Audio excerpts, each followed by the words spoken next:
नमस्कार, आप देख रहे हैं भारत 24, साथ में आपके शिखा ठाकुर। त्योहारी माहौल है और त्योहारी माहौल के साथ हम सब एक बार फिर से हो गए हैं उपस्थित आपके सामने रंग बिरंगे इन परिधानों में, क्योंकि इस वक्त चुनावी बरसात भी बिछ रही है और त्योहार के साथ एक जश्न मनाया जा रहा है और वो जश्न है डेमोक्रेसी का।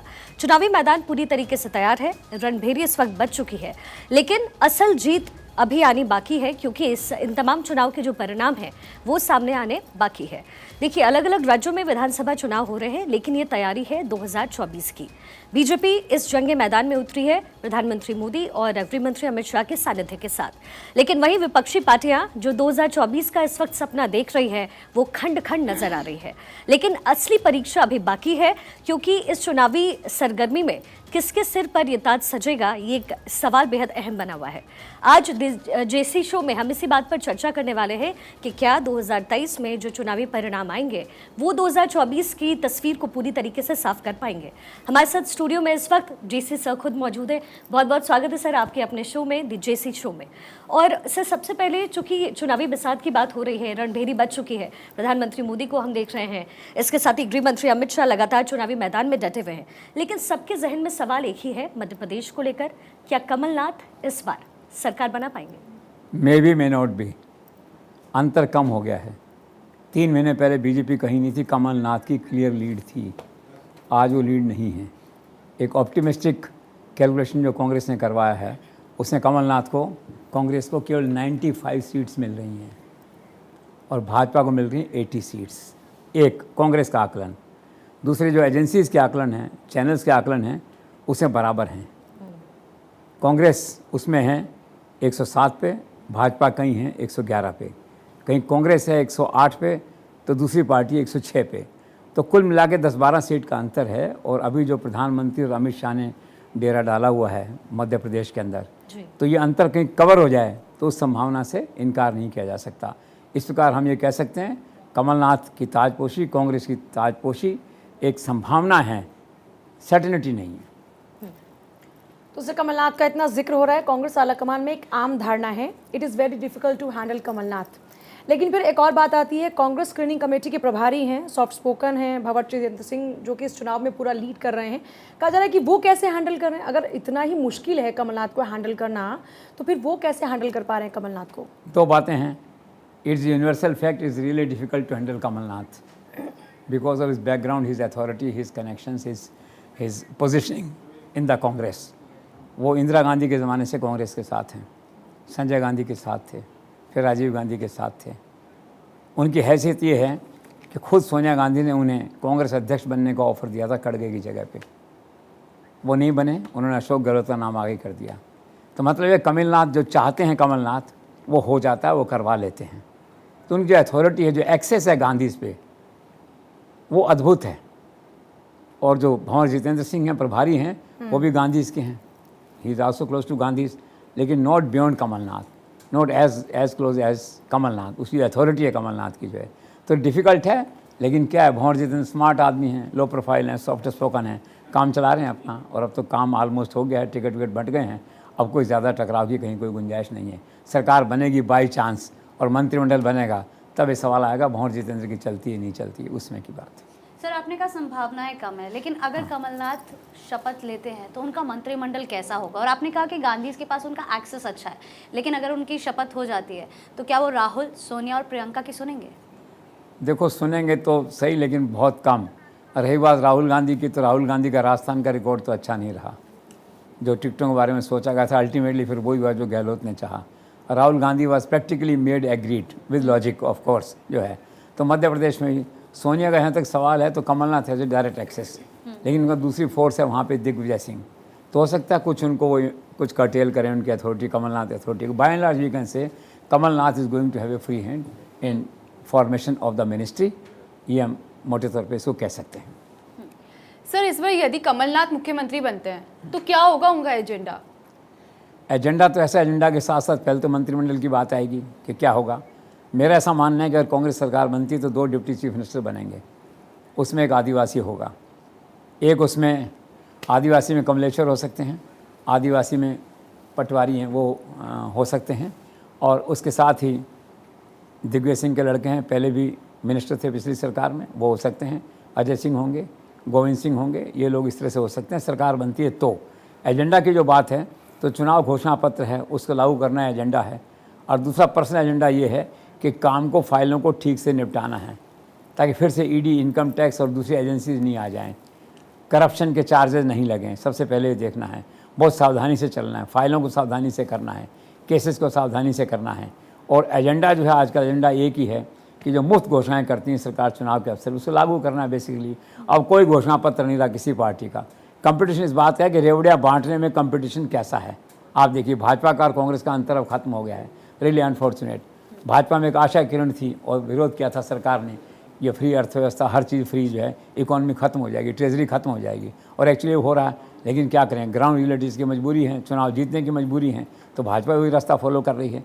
तो जहाँ तक एजेंडा का सवाल है, एजेंडा तो ये कि जो मुफ्त देने की घोषणाएं प्रियंका गांधी ने की हैं, चुनाव के घोषणा पत्र में हुई हैं, उन सबको लागू करना है। That's the only agenda, with A care, with A caution, कि पिछली बार की तरह फिर ईडी के छापे नहीं पड़े, इनकम टैक्स से छापे नहीं पड़े, हम गलती नहीं करें फाइलों पे। That's all. सर, क्या आपको ऐसा लगता है कांग्रेस द्वारा सरकार बनाने के दावों के बावजूद भी भोपाल में भगवा लहराया जा सकता है? ऑफ कोर्स, प्रबल संभावना। मैंने कहा ना, कमलनाथ मे नॉट बी, तो भगवा आल्सो मे नॉट बी, जैसे हम कहते हैं। उसकी स्थितियाँ स्पष्ट हैं बिल्कुल। पिछले 15 दिन में, 20 दिन में, और स्पेशली देखा जाए तो पिछले 2 महीने में जो अमित शाह की सक्रियता हुई है भोपाल के अंदर, एमपी जाके, हालात बदल गए हैं। जब अमित शाह ने चार्ज लिया था, उस दिन जो ज्योतिष हैं कुमार गणेश, उनका ये आकलन था कांग्रेस 127 और बीजेपी 92 सीट्स। आज स्थिति उल्टी है। आज कांग्रेस की अगर बढ़त है भी तो बहुत थोड़ी है, मार्जिनल बढ़त है, 8 सीटों की, 7 सीटों की, 10 सीटों की। और वो बढ़त कब खत्म हो जाए, अगले 4 दिन बाकी हैं चुनाव में अभी जो है, और 4 दिन से डेरा डाला हुआ है। तो ये जो भगवा लहराने की बात है, एक प्रोबेबिलिटी इसकी बन गई है अचानक, because of Amit Shah and prime minister Modi सक्रियता वहाँ जो हुई है, और अमित शाह की जो रणनीति है, वहाँ जो बैठे हैं जा करके, अलग अलग गुटों को उन्होंने जोड़ा है आपस में। अब अमित शाह का डंडा चलता है ना पार्टी में, लोग मानते हैं, उनकी बात माननी पड़ती है जो है। तो अमित शाह ने रिक्वायरमेंट के हिसाब से छोटा सा कैबिनेट रिशफल भी किया था आज से 2 महीने पहले जो है। तो जस्ट बिकॉज ऑफ, जिसे कहना चाहिए, prime ministers public speeches and Amit Shah proactive role, super active role in Madhya Pradesh, chances हैं कि भगवा भी लहरा सकता है। सर, आपके ही सवाल से जुड़ा हुआ ये सवाल है, अब अगर भाजपा का परचम वहाँ लहराता है मध्य प्रदेश में, तो फिर मुख्यमंत्री कौन होगा? क्या लग रहा है शिवराज सिंह चौहान रिपीट हो सकते हैं? आसार हैं? हाँ, देखिए, मुख्यमंत्री के दावेदार इसमें कई हैं। अब शिवराज सिंह चौहान के साथ में एक ही नेगेटिव पॉइंट है कि लोग उनके चेहरे से बोर होने लगे हैं। बाकी बहुत बढ़िया मुख्यमंत्री हैं, 16 साल हो गए उनको मुख्यमंत्रीशिप करते हुए जो है, बिल्कुल विनम्र हैं। आरएसएस और भाजपा का जो प्रतिबिंब है, जो पुरानी भाजपा है, एक तरह से आरएसएस का जो है विनम्र, शालीनता, लो प्रोफाइल, एफिशिएंट, विनम्र, हाथ जोड़ के चलना, इन सब का एक प्रतीक हैं शिवराज सिंह जो हैं। और इसीलिए देखिए, दोबारा से प्राइम मिनिस्टर ने, एक बार तो पार्टी ने एक तरह से साइड लाइन ही किया, जब तोमर, प्रहलाद, दूसरे लोगों को आप, पटेल को आप लाए, इन लोगों को जो है, तो ये अथॉरिटी, ये मैसेज तो क्लियर गया ना कि इंडिस्पेंसेबल नहीं है शिवराज सिंह। तो शिवराज सिंह बहुत डिमोरलाइज हुए उसमें, लेकिन बाद में लोगों को लगा भी चेहरा तो यही है, सामने तो यही खड़ा है, अगर यही डिमोरलाइज हो जाएगा तो काम कैसे चलेगा? आरएसएस ने कहा होगा और लोगों ने महसूस किया होगा, अमित शाह ने महसूस किया होगा, तो फिर उसको थोड़ा मुख्य धारा में लाए। प्राइम मिनिस्टर ने उनका हौसला बढ़ाया, एक बयान दे करके जो है, तो आज चेहरा मोहरा तो वही है, और उनका मन भी ऐसा है कि इमोशनल हो गए हैं वो इस बात को लेके। तो कहते भी हैं इस बात को आजकल कि अगर मैं चला गया तो मेरी बहनों को बहुत याद आऊँगा, लाडली के हिसाब से। मन में उनके भी है आशंका कि यार मैं जा सकता हूँ जो है। पहले एक बात आई थी तो उन्होंने उस समय ये कहा था कि पब्लिक मीटिंग में कहा उन्होंने कि वोट किसके दोगे, प्राइम मिनिस्टर का कि मोदी को, और सीएम का तो लोगों ने कहा कि आपको। तो वह छोड़ना नहीं चाहता कोई आदमी सत्ता में आने के बाद जो है। तो रिपीट की संभावना जो है, उनकी मन हो या नहीं हो, लेकिन आज भी ऑल सेड एंड डन मेरे ख्याल से पार्टी का चेहरा और जो लीडिंग कैंडिडेट है, जनता चाहे बोर हो चाहे मत हो, अभी भी शिवराज सिंह ही कंटिन्यू कर रहे हैं। नेक्स्ट कैंडिडेट है आपका तोमर जो है, आप देखते हैं, तो वो एक कैंडिडेट हैं। एक कैंडिडेट सिंधिया भी हो सकते हैं, कह नहीं सकते, और ये प्रहलाद पटेल भी हो सकते हैं कैंडिडेट। लेकिन मेरे ख्याल से जो अगर सरकार बनती है और इन प्रिंसिपल डिसीजन होता है कि हमें नया चेहरा लाना है, तो I think Tomar may be the front runner. और फिर नरेंद्र मोदी, अमित शाह के माइंड को आकलन करना बड़ा मुश्किल है, ऐन वक्त पे फैसला करेंगे। और क्या होगा, पर्यवेक्षक जाएंगे भोपाल में नेता का चयन करने के लिए, विधायक दल की बैठक होगी, बैठक में सब बैठ जाएंगे, तब तक किसी को पता नहीं होगा कि कौन मुख्यमंत्री है। उसी समय फ़ोन आएगा नड्डा जी का या अमित शाह जी का फ़ोन आएगा, उस समय वहाँ पे इसके शपथ करा दीजिए। फिर ढूंढेंगे आदमी मौजूद है कि नहीं यहाँ पे, गुजरात में ऐसे हुआ था, जिसका नाम तय हुआ तो चर्चा मची कौन है ये, फिर पता लगा मिस्टर पटेल हैं, पहली बार एमएलए बने, कहाँ बैठे हैं, देखा तो कोने में बैठे हुए थे। उनसे कहा आप आगे आ जाओ भाई ज़रा जो है। उन्होंने कहा नहीं मैं पीछे ठीक रहता हूँ, आरएसएस के विचारधारा के हिसाब से मतलब लो प्रोफाइल रहा। उनका नहीं भी आगे आ जाइए, और 3 मिनट में मुख्यमंत्री बन गए वो। तो मुख्यमंत्री कौन होगा ये देखने की बात है, लेकिन इन प्रिंसिपल वहाँ ये तय होना है।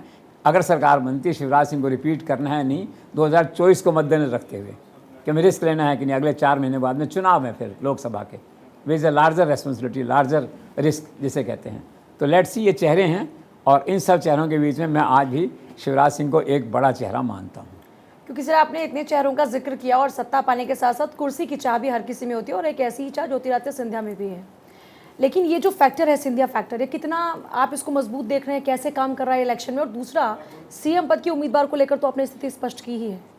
देखिए सिंधिया फैक्टर तो है ही वहाँ पे जो है, लेकिन क्या है कि सिंधिया चूँकि कांग्रेस से आए थे तो पार्टी की मुख्य धारा में उस तरह से घुल मिल नहीं गई, जैसे कहते हैं ना पानी और दूध मिल जाते हैं जैसे, वैसे नहीं मिल पाए। आज भी उनको एक तरह से हल्का फुल्का आउटसाइडर माना जाता है। शिवराज सिंह भी कहते हैं देखो आप अपने इलाके में रहो, ग्वालियर, मेरा मतलब ग्वालियर संभाग, और उधर आप रहो अपना बुंदेलखंड, इधर जो रहो, मेरे को मेरा राज चलाने दो। ये थोड़ा बहुत डिफरेंसेस भी रहते हैं। और ओवरऑल इसमें देखा जाए तो सिंधिया का ग्राफ थोड़ा सा डाउन है, क्योंकि ग्वालियर उनका मेन इलाका है, और वहाँ जो परिणाम आने वाले हैं अभी के हिसाब से उसमें भाजपा के लोग पिछड़ रहे हैं आज की तारीख में जो है, कल क्या नहीं कह सकते। तो ऑफकोर्स सिंधिया एक फैक्टर है, लेकिन डिसाइसिव फैक्टर नहीं है। और दूसरा एक कारण ये भी है, वो बहुत ही विनम्र, लो प्रोफाइल और इस तरह से रहते हैं, अथॉरिटी को जो ना अथॉरिटेटिव नहीं है, असर्ट नहीं करते ज़्यादा आकर के जो है। और वैसे असर्ट करने का कोई सेंस भी नहीं, हमेशा नरेंद्र मोदी के टाइम में असर्ट करके आप क्या करोगे। कुल मिला के Scindia will always remain A factor till he is in BJP, जैसे हम कहते हैं, और बीजेपी में रहेंगे कहाँ जाएंगे।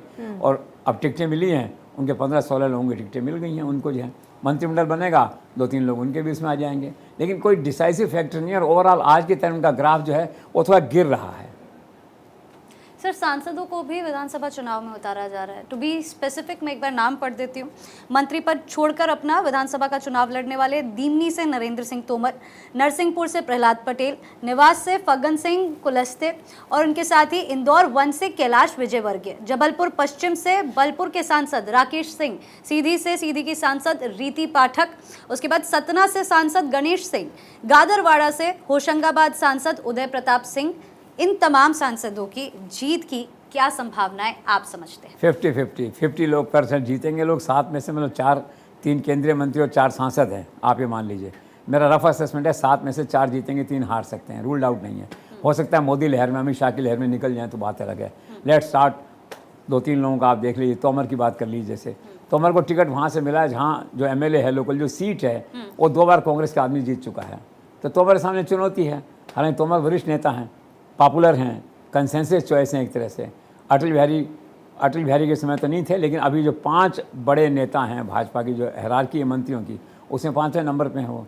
और एग्रीकल्चर में काम अच्छा किया, प्राइम मिनिस्टर के विश्वास पात्र हैं, लेकिन फील्ड के अंदर उनकी स्थिति जो है थोड़ी सी डामाडोल है इन ए वे जो है। सेकंड आप कहते हैं पटेल की जो बात आप कर रहे हैं, अब पटेल में क्या है कि जो टिकट मिला है उनको, वहाँ भी क्या है कि बहुत अच्छी स्थितियाँ नहीं हैं, लेकिन बिकॉज इसलिए कि वो लोध जाति से हैं और उमा भारती का भी सपोर्ट है, और उनकी तुलना में ये मिस्टर तोमर की तुलना में उनकी स्थिति अच्छी है। और ऐसा कहा जा रहा है कि वो ये चुनाव जीत सकते हैं, क्योंकि लोध कास्ट के जो वोट हैं उनके वो काफ़ी, और ओबीसी चेहरा है पार्टी का, इसलिए उनकी जीतने की संभावना है। तीसरे आपने फग्गन सिंह कहा, जो उनके खुद के भाई चुनाव हार गए थे पिछली बार 28,000 वोटों से, तो थोड़ा रिस्की है। बाकी 4 MPs हैं, उसमें 2 जीत सकते हैं, 2 हो सकता है पीछे रहें। कुल मिला के जो 7 का एक्सपेरिमेंट है, इसमें मुझे लगता है कि 3 या 4 लोग जीत सकते हैं, 2-3 लोग हार सकते हैं, रफ असेसमेंट। सर भाजपा आलाकमान ने जो केंद्रीय मंत्रियों और सांसदों को चुनाव लड़ाने का फैसला लिया है, उसके मायने क्या है? मायने कि नरेंद्र मोदी, अमित शाह चाहते हैं पार्टी में ताज़ी हवा का झोंका है, नए नवाचार हो, नए एक्सपेरिमेंट हो। और एक दिन ऐसा आ सकता है कि राजस्थान का सांसद जो है उसको बंगाल में टिकट दिया जाए, उड़ीसा वाले को मध्य प्रदेश में टिकट दिया जाए, ताकि बैरियर जो है ना, क्षेत्रवाद ये सब खत्म हो उसके अंदर जो है। और प्रयोग अच्छा रहा पहले उनका, उन्होंने पहले पश्चिम बंगाल में दिया, त्रिपुरा में दिया। त्रिपुरा में केंद्रीय मंत्री दिया था, वो 68,000 वोटों से जीता, 68,000 से। एक्सपेरिमेंट अच्छा था। बंगाल में किए उन्होंने, तो उसमें 2 जीते, 3 हार गए, 5 में से लेकिन 2 तो जीते। तो होता है इससे क्या है कि जो MP का इलाका होता है और उन MPs को दिए गए जो MPs कंपेरेटिवली पॉपुलर हैं और पावरफुल हैं, तो उस MP को देने का मतलब है कि उसके इलाके में जो 8-10 असेंबली सेगमेंट्स हैं उनमें भाजपा का प्रभाव बढ़ता है, विस्तार होता है। इस विचारधारा के साथ में उन्होंने एक्सपेरिमेंट किया है। तो लेट्स सी इस बार जो एक्सपेरिमेंट हुआ है, 18 लोगों को ऐसा उतारा गया मैदान में अलग अलग राज्यों में, लेट्स सी क्या परिणाम आता है। सर, मध्य प्रदेश में अभी तक नरेंद्र मोदी, अमित शाह और जेपी नड्डा की रैलियां हो चुकी हैं। जनता पे इन रैलियों के प्रभाव के बारे में आपका क्या आकलन है? प्रभाव सुपर है। आप देख रहे हैं अमित शाह कितनी स्ट्रांगली बोल रहे थे, अभी शिवराज की तारीफ कर रहे थे, कहते घोटालों की सरकार है कमलनाथ की, और अगर आप कमलनाथ को लाएंगे तो लाडली योजना बंद हो जाएगी, दैट विच है। तो ये जो रीजनरेट है सारा, जो मैंने आपसे कहा ना पिछले 2-2.5 महीने के अंदर जो कुछ दृश्य बदला है, जिससे आज आसार बने कि भगवा भी भोपाल सेक्रेटरीट पे लहरा सकता है, ये संभावना केवल मोदी और शाह के भाषणों के कारण ही बनी है। और फिर जो पार्टी कार्यकर्ताओं को एकजुट करने का काम है वो जेपी नड्डा करते हैं, उनकी सभाएं हुई हैं, कुछ सभाएं और भी होंगी उसमें जा करके हैं। तो वो एक क्या कोऑर्डिनेशन की तरह, और वहाँ की जो लोकल लीडरशिप है उनको इकट्ठा करके चलना, आरएसएस और भाजपा के बीच में तालमेल बिठाना, वो जेपी नड्डा करते हैं उस काम को। लेकिन जो एग्रेसिव अटैक है, वो जो काम है, वो काम ये दो लोग करते हैं और इनका काफ़ी अच्छा प्रभाव हुआ है। और प्रभाव इसी का दिखाई दे रहा है कि 92 पे जो बीजेपी हम काउंट कर रहे थे 2 महीने पहले, आज 107, 108, 109 की बातें कर रहे हैं। यस। आखिर आलाकमान के प्रतिनिधियों, भाजपा के संगठन मंत्री BL संतोष और 2 केंद्रीय मंत्री हाँ, भूपेंद्र यादव और अश्विनी वैष्णव का क्या रोल रहा? और रोल इनका अच्छा है। देखिए, वैसे तो नरेंद्र मोदी अमित शाह के रहते हुए किसी का रोल नहीं होता, सारी स्ट्रेटजी खुद बनाते हैं, खुद एग्जीक्यूट करते हैं देखा जाए तो। लेकिन फिर भी ठीक है, BL संतोष सुलझे हुए आदमी हैं, कोऑर्डिनेशन अच्छा उनका, आरएसएस भाजपा के बीच में कड़ी का काम करते हैं और हर जगह जाते आते हैं, हार्ड वर्किंग हैं। और दूसरा मीडिया में उन्होंने बड़ा अच्छा काम किया, मीडिया में एक एजेंसी को आगे लाए हैं और एजेंसी बहुत अच्छा काम कर रही है। रही बात भूपेंद्र यादव और अश्विनी वैष्णव जी की, तो भूपेंद्र यादव क्या बहुत सीनियर लीडर हैं, बड़े आर्टिकुलेट हैं और कई बार तो उनका नाम पार्टी अध्यक्ष के लिए भी चलता है। तो ग्रास रूट पे संगठन की उनको बहुत ज़्यादा जानकारी है और शायद वो एकमात्र ऐसे व्यक्ति हैं राजस्थान से जुड़े हुए जिनका कि प्रधानमंत्री और गृह मंत्री दोनों का विश्वास प्राप्त है। तो अभी MP में उनका काम है एक कम्युनिकेटर का, बीच में वहाँ का फीडबैक अमित शाह को देना या प्रधानमंत्री को देना और उनसे इंस्ट्रक्शन लेके वहाँ देना। तो एक कम्युनिकेटर जो बीच में ना, कोऑर्डिनेटर, पुल का काम जिसे हम कहते हैं, वो कर रहे हैं। और वैष्णव जी रेलवे मंत्री हैं, IT मिनिस्टर हैं, वो साथ में हैं उनके, बहुत ज़्यादा उनका एक्टिव रोल वहाँ पे नहीं है। लेकिन जो थिंक टैंक मीटिंग्स होती हैं प्राइम मिनिस्टर के लेवल पे, अमित शाह के लेवल पे, उसमें बैठते हैं वो, और मध्य प्रदेश में उनका जो होमवर्क सारा होता है वो शेयर करते हैं। कुल मिला के क्या है कि जो टीम है, हमने कहा ना आपसे, BL संतोष, भूपेंद्र यादव, वैष्णव जी है, एक अच्छा काम कर रही है। उसके परिणाम आपको दिखाई दे रहे हैं कि भाजपा ग्राफ वहाँ पे कंपैरेटिवली शनशने बढ़ रहा है। Sir, as a leader Madhya Pradesh के चुनाव को अगर देखें तो फिर कमलनाथ और शिवराज के रोल को आप वहाँ किस तरीके से देखते हैं? देखिए, दोनों में एक बेसिक फ़र्क है कि शिवराज तो एक परिस्थितियों का दास है, यूँ मानिए, आलाकमान से कंट्रोल्ड है, अपने खुद के हाथ में बहुत ज़्यादा कुछ नहीं है। आप प्रचार कर सकते हैं, अपनी बात कह सकते हैं, लेकिन फ्री हैंड जैसा वर्ड है ना, फ्री हैंड। तो बेसिक डिफरेंस ये है कि Kamal Nath has complete free hand in his party, whereas Shivraj Singh has very little free hand, 10-20%, 20% at the most. आपके बेसिक डिफरेंस तो ये है। दूसरा, स्टाइल ऑफ फंक्शनिंग में अंतर है। कमलनाथ बहुत एग्रेसिव है, रिस्क भी ले लेते हैं। शिवराज सिंह बेसिकली बहुत विनम्र जेंटलमैन और एक चलते हैं ना पार्टी में कार्यकर्ताओं के साथ लेकर, मतलब डाउन द अर्थ जैसे कहते हैं, वो है उस तरह से। एक बेसिक डिफरेंस तो ये है इनमें जो है। और दूसरा क्या है कि कमलनाथ जीवन में सब कर चुके, पता नहीं कितने साल से मंत्री रहे, कितने साल से क्या रहे, और शिवराज सिंह अपनी पार्टी चला रहे हैं। तो बेसिक डिफरेंस जो है ना, वो स्टाइल ऑफ फंक्शनिंग का है। वो एग्रेसिव हैं, हाई कमान से टोटल फ्री हैंड उनको मिला हुआ है। शिवराज सिंह जी जो हैं आला कमान पे निर्भर हैं, स्वाभाविक, जैसे दूसरे मुख्यमंत्री हैं। और वो मुख्यमंत्री बनेंगे कि नहीं, आला कमान वापस कंटिन्यू रिपीट होंगे कि नहीं, आला कमान इसका फैसला करेगा। जो basic difference is at the degree of free hand which makes a difference between the two leaders. Sir, एक सवाल सबके जहन में है और वो ये है कि मध्य प्रदेश में आखिर क्यों कहा अमित शाह ने कि सपा बसपा का साथ दीजिए? स्ट्रैटेजी है। आप देखिए भाई, वो लड़ेंगे, उनको सपोर्ट करेगी बीजेपी इनडायरेक्टली, तो वोट किससे कटेंगे? कांग्रेस के वोट कटेंगे। तो स्ट्रैटेजी अमित शाह की जो है। लेकिन एक अभी भिंड करके निर्वाचन क्षेत्र है, वहाँ थोड़ा सा एक कंट्राडिक्शन आ गया था।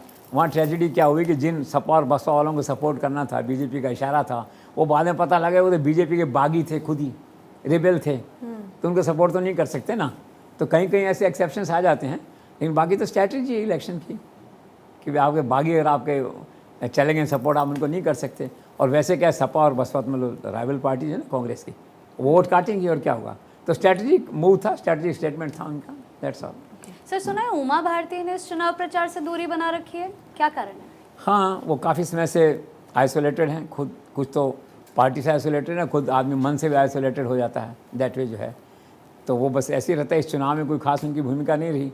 फिर बाद में तय हुआ कि चलो जोड़ो इनको, तो फिर ये सोचा गया कि आखिरी 4 दिन जो है वहाँ भारतीय इसमें प्रचार कर ले जो है। तो फिर हेलीकॉप्टर नहीं मिला, बिना हेलीकॉप्टर कैसे जाओ आप। फिर अश्विनी चौबे गए थे, तय हुआ था उनके साथ बैठ के चली जाएंगी, और पता लगा उसमें 2 ही सीट थी, 2 ही आदमी जा सकते थे, और फिर जाने से रह गई। तो मन उठाव भी होता है। लेकिन प्रहलाद पटेल हैं उनके कैंडिडेट, एक तरह से क्या पता चीफ मिनिस्टर बन जाए, तमाम भारतीय बाई प्रॉक्सी उनका चलेगा इन्फ्लुएंस। लेकिन अभी वो थोड़ा सा आइसोलेटेड मोड में है। सर, राजनीतिक पर्यवेक्षकों का ये कहना है कि शिवराज सिंह ने अपना सारा दाव और सारा सरकारी पैसा केवल एक ही स्कीम लाडली बहना पर लगा दिया है। आपको क्या लगता है कि सिर्फ एक योजना के सहारे वो चुनाव जीत जाएंगे? देखो, योजना तो फ्लैगशिप योजना है। कभी कभी आदमी एक फैसले के सहारे एक उसके जीत जाता है। मैंने पिछली बार कहा था, नरेंद्र मोदी गडकरी सड़कें बनवा रहे हैं, कभी कभी एक इलाके में एक सड़क से आप चुनाव जीत जाते हो, एमपी का विधायक का चुनाव जीत जाते हो। तो योजना तो राज्यव्यापी है। 1200 करोड़ रुपए हर महीने खर्च हो रहे हैं। अभी जून जुलाई से चालू हुई है, जाके जो है 1250 रुपये देते थे उसको जो है पर विमेन जो है, उसे बढ़ा रहे हैं उसको जो है। तो सारा बजट जो है सारे का मतलब है बचा हुआ बजट, अब आखिरी महीने में 5-6 इसमें बजट बचा, उसका मैक्सिमम पोर्शन इस योजना पे कर रहे हैं, फोकस कर लिया उन्होंने। उसका बेसिस ये है कि 50% वोटर फीमेल हैं, और ये फीमेल स्कीम है, इसको जितना पॉपुलर करेंगे सारे वोट हमारे पास आएंगे। इसी धारणा पे ये आधारित है। अब इसका परिणाम क्या आएगा नहीं कह सकते, लेकिन निश्चित तौर पे इसका कंट्रीब्यूशन रहेगा। अगर भाजपा की सीटें बढ़ती हैं या सरकार में भी आती है भाजपा, इस योजना का अपना एक कंट्रीब्यूशन होगा। अब कितना रहा है ये इलेक्शन के बाद मालूम होगा, लेकिन of course it's a positive step. Sir, क्या आपको ऐसा नहीं लगता कि पिछले 1 वर्ष के दौरान चीफ मिनिस्टर शिवराज सिंह द्वारा आउट ऑफ प्रपोर्शन के प्रचार और प्रसार पर जो भारी बजट खर्च किया गया है, यह सब काउंटर प्रोडक्टिव तो नहीं हो जाएगा? देखो, ऐसा होता है कि एक्सेस एवरीथिंग इज़ बैड। अपन जनरली सुनते हैं इस बात को जो है, तो ज़्यादा हो गया है। पिछले 6 महीने से मैं देख रहा, अखबार का कोई पन्ना उठाओ, कोई अखबार उठाओ, तो कभी कभी लगता है कि जेन्युइन उस पर जैकेट लगा हुआ है। एक जैकेट एक अखबार में 50 लाख का, 60 लाख का, 2 करोड़ का पड़ता है। आप देखिए जो है, और रोज़ रोज़ उस बात को मुझे भी लगा। राजस्थान में और मध्य प्रदेश में एक बात नोटिस की हमने दोनों ने, कि सरकार को रिपीट करने की चाह में सड़क पे जो दौड़ते हैं हम कि ये भी कर लो, ये भी कर लो, कमी नहीं रह जाए, ये जो भाव है ये अधिक पैसा खर्च करने के लिए प्रेरित करता है। मीडिया पे, होर्डिंग्स पे, बोर्ड पे, आपके सोशल मीडिया पे, प्रचार पे जो है। लेकिन मुझे भी ऐसा लगा कि ये थोड़ा सा काउंटर प्रोडक्टिव मध्य प्रदेश में हो सकता है, राजस्थान में भी हो सकता है इन्हें। लेकिन प्रचार आवश्यकता से ज़्यादा कहते हैं ना, आउट ऑफ प्रपोर्शन, ये वर्ड बिल्कुल सही है, हुआ है। माना जाता है कि excess everything is bad, rest is their luck. Sir, क्या शिवराज की सूचना तंत्र में जो उनके 2 भरोसेमंद अफसर हैं, मनीष सिंह और आशुतोष प्रताप सिंह, उनके जो आपसी झगड़े और मतभेद हैं और स्टाइल ऑफ फंक्शनिंग के कारण जो मीडिया क्षेत्र में जो आपको नहीं लगता कि उनकी जो मुख्यमंत्री छवि है उसको उल्टा नुकसान हुआ है? ये एक अनफॉर्चुनेट चैप्टर है मध्य प्रदेश एडमिनिस्ट्रेशन में, गवर्नेंस में जो है। शिवराज सिंह का नॉर्मली ये रहा है ट्रेंड कि ब्यूरोक्रेसी पे भरोसा करते हैं, टोटल डेलीगेशन में टोटल ट्रस्ट, ये शिवराज का बेसिक प्रिंसिपल रहा है। और इसी को चलते उन्होंने डीपीआर का बड़ा क्रिटिकल असाइनमेंट होता है सरकार के अंदर। मुख्यमंत्री डायरेक्ट टच में रहता है, रोज़ पूछना पड़ता है, प्रेस नोट जा रहा है, ये योजना जा रही है, इस अखबार का ऐसा करना है, चैनल से ऐसा करना है, क्रिटिकल जॉब होता है जिसमें कि रोज़ मुख्यमंत्री से मुलाकात होती है डीपीआर की। तो 4 उस पर जो है, तो एक अच्छे अधिकारी IPS अफसर हैं वहाँ पे जो है, तो लगे हुए थे मिस्टर सिंह जो है। तो अब वो उसके बाद में क्या हुआ, अचानक 6 महीने पहले कुछ ऐसा ख्याल आया होगा, तो मनीष सिंह करके जो है दूसरे एक अफसर हैं, उनको लगा दिया। वो प्रमोटी IAS अफसर हैं, चीफ सेक्रेटरी के क्लोज हैं, CM के भी क्लोज हैं। अब ये समझ नहीं आया लोगों को कि ऐन वक्त पे जो चुनाव में 6 महीने बचे थे, तो नेतृत्व परिवर्तन करने का DPR में क्या औचित्य था। आशुतोष प्रताप सिंह हैं उनका नाम, जिनको लगाया IPS अफसर को जो है। तो उससे क्या हुआ, 2 पावर सेंटर बन गए DPR के अंदर। एक पावर सेंटर बन गया आपका आशुतोष सिंह का, क्योंकि वो भी CM के क्लोज हैं, और एक बन गया इनका नया जो है ये। तो टकराव क्या, फाइल इनकी जाए तो वो नहीं माने, उनकी जाए तो वो नहीं माने, तो बड़ी एम्बेरसिंग सिचुएशन हो गई। मीडिया हैरान, चैनल वाले हैरान, न्यूज़पेपर बड़े बड़े मीडिया हाउसेज हैरान, किसके पास जाएं। इसके पास जाएं तो वो बुरा मान जाएगा, उसके पास जाएं तो ये बुरा मान जाएगा, वो बुरा मान जाएगा। तो लोग मिलते थे, छिप छिप के मिलते थे। कई लोग मीडिया वाले देखा मैंने वहाँ पे जो है, उससे मिल रहे हैं, फिर चुपके से उधर मिलने जाएंगे। क्या है, what is happening in Shivraj rule? ऐसा आज तक नहीं हुआ। चुनाव के समय साथ मिल के चलना होता है। फिर ये पता लगा साहब कि इतने RO इशू कर दिया, RO means release order, budget इतना खर्च, बजट था ही नहीं। अफसरों ने रोका नहीं, मुख्यमंत्री गया, मुख्यमंत्री को ब्रीफ नहीं किया होगा। आज हालत ये है, वहाँ पे बताया कि जो बड़े बड़े मीडिया हाउसेज हैं उनके किसी के 50 करोड़ के, 40 करोड़ के, 30 करोड़ के बिल पेंडिंग हैं। एक पल के लिए मान लीजिए कि सरकार नहीं आई तो क्या होगा? शिवराज सिंह घर जाएंगे लोग पैसे मांगने के लिए, होता ना साहब देखिए आपने ऑर्डर दिया था, हुआ नहीं, फिर अब लोग तो कहते हैं, सुनना पड़ता है आगे जा करके। कल मुझे किसी ने कहा कि एक बहुत बढ़िया मीडिया हाउस का बिल था जिसके कोई 30 करोड़ का बिल बकाया वहाँ पे, उसका कोई 4.64 करोड़ का बिल गया था, जो बिल चेक गया था, चेक डिसऑनर हो गया। एक दूसरी मीडिया हाउस का चेक गया 364 का, वो डिसऑनर हो गया, 80 लाख का गया, डिसऑनर हो गया। देश के इतिहास में शायद ये पहला मौका है किसी गवर्नमेंट के चेक डिसऑनर हो रहे हो, फिर एफडी अकाउंट से पैसा निकाल के उनका पेमेंट किया और अपनी इज्जत बचाई। भाजपा सरकार में it's a point which should be taken into notice even by the central government, जिसे कहते हैं by the home minister, by the prime minister office, कि आपकी एक सरकार है लेजिटिमेट जहाँ चुनाव लड़े जा रहे हैं, उसके मीडिया के चेक डिसऑनर हो रहे हैं, टू मच जिसे कहते हैं। इससे अल्टीमेटली कौन है, who is the loser? The chief minister. Team तो उन्हीं की है ना, इमेज तो उन्हीं की खराब होती है दैट वे जो है। तो मैं तो अपील करूँगा चीफ मिनिस्टर से कि हाथ जोड़ के दिल्ली से 200-400 करोड़ रुपये मंगवाइए, सबका हिसाब चुकाइए, सबको रखिए, उधारी मत छोड़िए। सरकार आपकी आए तो भी अच्छी बात है, नहीं आए तो भी अच्छी बात है, पैसे चुकाइए। अभी त्यौहार का मौका था, प्रॉमिस किया था सब लोगों को, उन्होंने कहा हम दिवाली बिल क्लियर कर देंगे, कुछ नहीं हुआ। फिर आगे 100 करोड़ की फाइल भेजी थी सरकार में, सरकार ने एग्री नहीं की, वो पैसा कहीं और डाइवर्ट हो गया। तो सारे मीडिया हाउसेज जो हैं बड़े छोटे सब लोग निराशा का भाव होता है कि यार त्यौहार पे भी नहीं आया। अब उनका मन छोटा हो गया कि यार क्या पता सरकार हार जाए, चुनाव तो संभावनाओं का खेल है ना, सिक्का उछालते हैं आप, जीत जाए नहीं जीते तो क्या होगा। तो वहाँ पूरे मीडिया के अंदर चिंता का माहौल है, थोड़ा सा निराशा का माहौल है भोपाल में, दैट्स ऑल। चुनावी समीक्षा पर सर वापस लौटते हुए कहा जा रहा है कि मल्लिकार्जुन खड़गे ने ग्वालियर में सिंधिया को एक बड़ा झटका दिया है, क्या कहानी है इसके पीछे?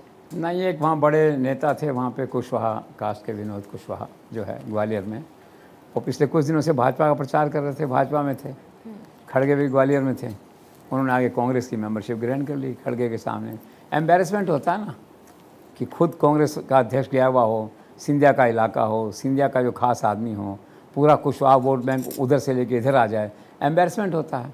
तो सिंधिया के लिए एम्बेरसमेंट था और उसके लिए a moment of pride, moment of खुशी थी खड़गे के लिए, that's all. Sir, Digvijaya Singh ने इस बार फिर चुनाव में ईवीएम मशीनों का मुद्दा उठाया है, आप इसे किस ढंग से देखते हैं? स्टेट ऑफ माइंड है, वो सीनियर लीडर हैं, इंटेलेक्चुअल हैं, उनके मन में कुछ आया होगा तो उन्होंने कह दिया, और उनको लगता है कि ईवीएम मशीनें जो हैं ये गड़बड़ करती हैं। ये मुद्दा बहुत डिस्कस हो चुका है, कोर्ट कचहरी तक जा चुका है वहाँ पे, तो परिणाम कुछ निकला नहीं, सबने मान लिया कि ठीक है मशीनें ठीक हैं, सारा देश इसको मान रहा है। आप देखिए अब भाजपा हारी ना कर्नाटक में और हिमाचल में हारी ना भाजपा, फिर तो किसी ने नहीं कहा कि ईवीएम मशीनें, अगर मशीनें होती तो हारते थोड़ी फिर लोग वहाँ पे जाए। ऐसी स्टेट ऑफ माइंड है, उठा दिया उन्होंने, दैट्स ऑल। सर, आखिर क्या है इंदौर में कमलनाथ के खिलाफ ये पोस्टर वॉर? पोस्टर वॉर कुछ नहीं है, प्रियंका गांधी जाने वाली थी कुछ दिन पहले, कमलनाथ को एम्बेरस करने के लिए किसी ने पोस्टर लगा दिए। क्या लगा दिए कि 1984 की जो दंगे हुए थे, सिख राइट्स हुए थे दिल्ली में, तो कमलनाथ वगैरह क्लोज थे संजय गांधी के, जो ये सब काम हुआ था उस समय जो है, तो लोगों ने उसको एंटेंगल करने की कोशिश करी, साथ में पुरानी स्मृतियाँ, भूली बिसरी यादें, उनको आगे लाने को, एम्बेरसमेंट जस्ट, और इससे ज़्यादा कुछ नहीं था, that's all. Sir, Madhya Pradesh में टिकट बंटवारे को लेकर देखा कि कमलनाथ और अखिलेश यादव के बीच में बड़ी खींचतान देखने को मिली, गतिरोध देखने को मिला। यहाँ तक कि अखिलेश यादव ने कहा छुटवैया नेता, कमलनाथ ने कहा कि अखिलेश को छोड़िए। सवाल ये उठा कि एक तरफ जहाँ इंडिया गठबंधन को चुनाव से पहले साथ आकर चुनाव लड़ना चाहिए था, वहीं ये लोग आपस में लड़ते हुए नजर आए, ऐसा क्यों हुआ? Is really unfortunate. इतने सीनियर लेवल पर आगे इस तरह की बातें नहीं होनी चाहिए। इंडिया और नो इंडिया गठबंधन, एक लेवल होना चाहिए कम्युनिकेशन का आपस में जो है, जो इसमें टूटा इस तरह से। भाई एक जो पूरे ऑल इंडिया पैटर्न है उनका इंडिया का जो है, और जो संगठन बनाया है उन्होंने, जो रूपरेखा बनाई है, उसमें सपा अखिलेश यादव के इंपॉर्टेंट फैक्टर हैं, उसको आप इतना लाइटली हैंडल करोगे तो अच्छी बात नहीं है। आप उसको मना कर दीजिए वैसे, लेकिन इस तरह की मतलब है कि डिसेंसी और dignity must be maintain at all cost. So this was an unfortunate incident. और रही बात इंडिया गठबंधन की, वो तो टेक ऑफ कर नहीं रहा है, मैंने पहले भी कहा आपसे, इट है virtually crashed on the runway before take off, जिसे कहा जाए जो है। अब सीताराम येचुरी कहते हैं कि सभी कहते हैं मोदी को हटाना सभी को है, लेकिन साथ लड़ना नहीं है, खड़े होकर आपस में चुनाव जो है। अमरुद्दुल्ला कहता है भी राज्यों में तो हम साथ रहते, जो हमारा सेमीफाइनल था गठबंधन का, राज्य विधानसभाओं का 5 का, इसमें तो हम साथ खड़े होते तो लगता भी आने वाले कल को हम लोकसभा में हम साथ खड़े होंगे। इसी में क्रैश कर गए, इसी में दोस्ती नहीं बनी। अखिलेश यादव ने कुछ कह दिया, कमलनाथ ने कुछ कह दिया, दैट वे जा करके। तो इस तरह क्या है कि इंडिया गठबंधन को भारी झटका लगा है इस घटना से, और अब ऐसा लगता है कि बहुत मुश्किल है, जो राज्यों में फेल हो गया आगे कैसे टेक ऑफ करेगा। तो लास्ट मीटिंग में यह तय हुआ था कि मिलकर ज्वाइंट रैली करेंगे और भोपाल में तय हुआ, लेकिन एन वक्त पर कमलनाथ के कारण में वहाँ की जो रैली थी वो रद्द हो गई। ये पूरा मामला आखिरकार है क्या? इसमें क्या कमलनाथ की भूमिका को लेकर थोड़े से सवाल एक दो लोगों ने उठाए हैं, मे नॉट बी करेक्ट जिसे कहते हैं। लोगों ने कहा कि पिछली बार जो कमलनाथ मुख्यमंत्री थे तो उनके जो हैं एक रिलेशन में हैं, तो उस पर मिस्टर पुरी जो हैं तो उन पर ईडी की कार्रवाई हुई, 100 करोड़ रुपए पकड़े गए थे, कोर्ट कचहरी हुआ। तो तब से क्या है कि एक भटनागर थे उनके साथ के जो हैं, तो तब से वो मानते हैं इस तरह से कि ईडी और इसके केंद्रीय एजेंसियों के दबाव में है कमलनाथ। ऐसी बहुत दूर की बात है। और लोगों ने कहा कि देखो ये तो मतलब दबाव में कहीं न कहीं से, तो पहले तो उन्होंने रैली कैंसिल करवा दी इंडिया की, इतनी बड़ी बात हुई, और फिर अखिलेश यादव को ह्यूमिलेट कर दिया, उससे झगड़ा कर दिया। इस तरह की लूज टॉक हो रही है पॉलिटिकल सर्किल में, कोई ज़्यादा इसमें कोई दम नहीं है। अच्छा सर, क्या ये सच है कि ज्योतिरादित्य सिंधिया की राजनीतिक विरासत हो, टिकट वितरण की बात हो, या फिर हु आफ्टर कमलनाथ के मुद्दे पर कमलनाथ और दिग्विजय के बीच में एक कोल्ड वॉर चल रहा है? कोल्ड वॉर कहें या एक स्ट्रैटेजिक कम्युनिकेशन गैप कह दो या कोई डिफरेंस ओपिनियन कह दो, वो तो निश्चित तौर पर चल रहा है। देखिए दिग्विजय सिंह एक बड़े आदमी हैं, 10 साल चीफ मिनिस्टर रहे हैं। देखिए आप वहाँ पे मध्य प्रदेश में जो है, ऐसा नहीं है आज वो पावर में नहीं है, कमलनाथ भी एक आध रहे हैं उसमें जो है। तो पहला टिकट वितरण का सवाल था, तो स्वाभाविक तौर पे क्या सत्ता के 2 केंद्र हैं, दिग्विजय और ये आला कमान में। आला कमान थोड़ा सा कमलनाथ ज़्यादा नज़दीक है आजकल जो है, लेकिन अदरवाइज़ देखा जाए तो दिग्विजय सिंह भी इक्वली इंपॉर्टेंट है, रेलेवेंट है आला कमान में। टिकटों की बात है, टिकटों में मैंने सुना कि सुलट गया मामला, 60-70 टिकटें दिग्विजय सिंह के लोगों को मिली हैं देखने के लिए। अब पैसा लड़ने के लिए नहीं उनके पास में, पैसा कमलनाथ के पास है एक तरह से जो है। अब ये दिक्कत आ रही है, फंडिंग के लिए कहना पड़ रहा है उन लोगों को आपस में कि पैसे भेजो भी, ऐसे के चुनाव लड़ेंगे जो है। एक तो ये मुद्दा था। दूसरा ये था उसके अंदर कि माधुराव सिंधिया की जो पॉलिटिकल विरासत है उसको कौन संभाले अब, वो तो भाजपा में चले गए। ग्वालियर की क्षेत्रीय जो कमान है किसके पास हो, कमलनाथ का हमारे पास है, लेकिन मैं पीसी चीफ हूँ। तो दिग्विजय सिंह कैंप का कहना है कि हम रॉयल फैमिली हैं, रॉयल लोग हैं, रॉयल फैमिली का इशू है ग्वालियर वगैरह, तो हम लोग डील करें इसको अच्छे से। इसके लिए थोड़ा सा डिफरेंस ओपिनियन मुझे लगा कि रहा ये। अब तीसरा आपने कहा हुआ आफ्टर कमलनाथ, तो ये क्या है कि ये विरासत का झगड़ा है, उत्तराधिकार का झगड़ा है। अब नेचुरली दिग्विजय सिंह के जो लड़के हैं वो मंत्री रहे हैं, यंगेस्ट मिनिस्टर थे पिछली सरकार में, यंग हैं, और 69 या कितने हज़ार वोटों से, मैक्सिमम वोटों से जीते थे।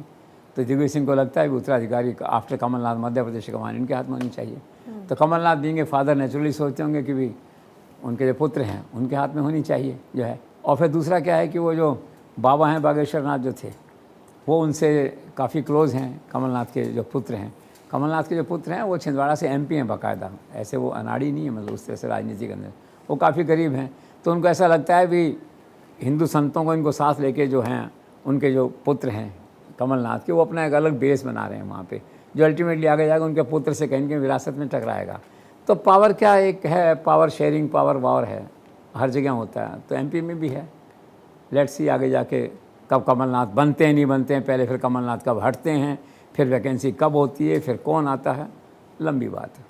ठीक है सर, अभी की बात करते हैं, चुनाव प्रचार की बात करते हैं। क्या ये सच है कि मुख्यमंत्री योगी आदित्यनाथ वहाँ पर चुनाव प्रचार ज़्यादा नहीं कर रहे हैं, उनकी सभाएं कम की गई है उनकी सुरक्षा को ध्यान में रखते हुए, और उनकी जगह पर अब मौका दिया जा रहा है असम के मुख्यमंत्री हिमंता बिस्वा शर्मा को? इट्स वेरी स्ट्रैटेजिक क्वेश्चन कि उनको क्यों नहीं ज़्यादा लाया जा रहा है MP के अंदर। कहा यही गया है फेस वैल्यू पे कि सुरक्षा का इशू है, सुरक्षा के इश्यूज रहते हैं और इतना बिजी हैं खुद वहाँ पे, भगवान रामलला मंदिर का काम होना है, सारा होना है, तो कहाँ आएंगे इधर। तो इधर आसाम वाले चीफ मिनिस्टर को लगा दिया है, वो भी इक्वली पॉपुलर हैं, हालांकि उतने पॉपुलर तो नहीं हैं जितने योगी हैं। योगी ने एक आध मीटिंग की है, ज़्यादा नहीं की है।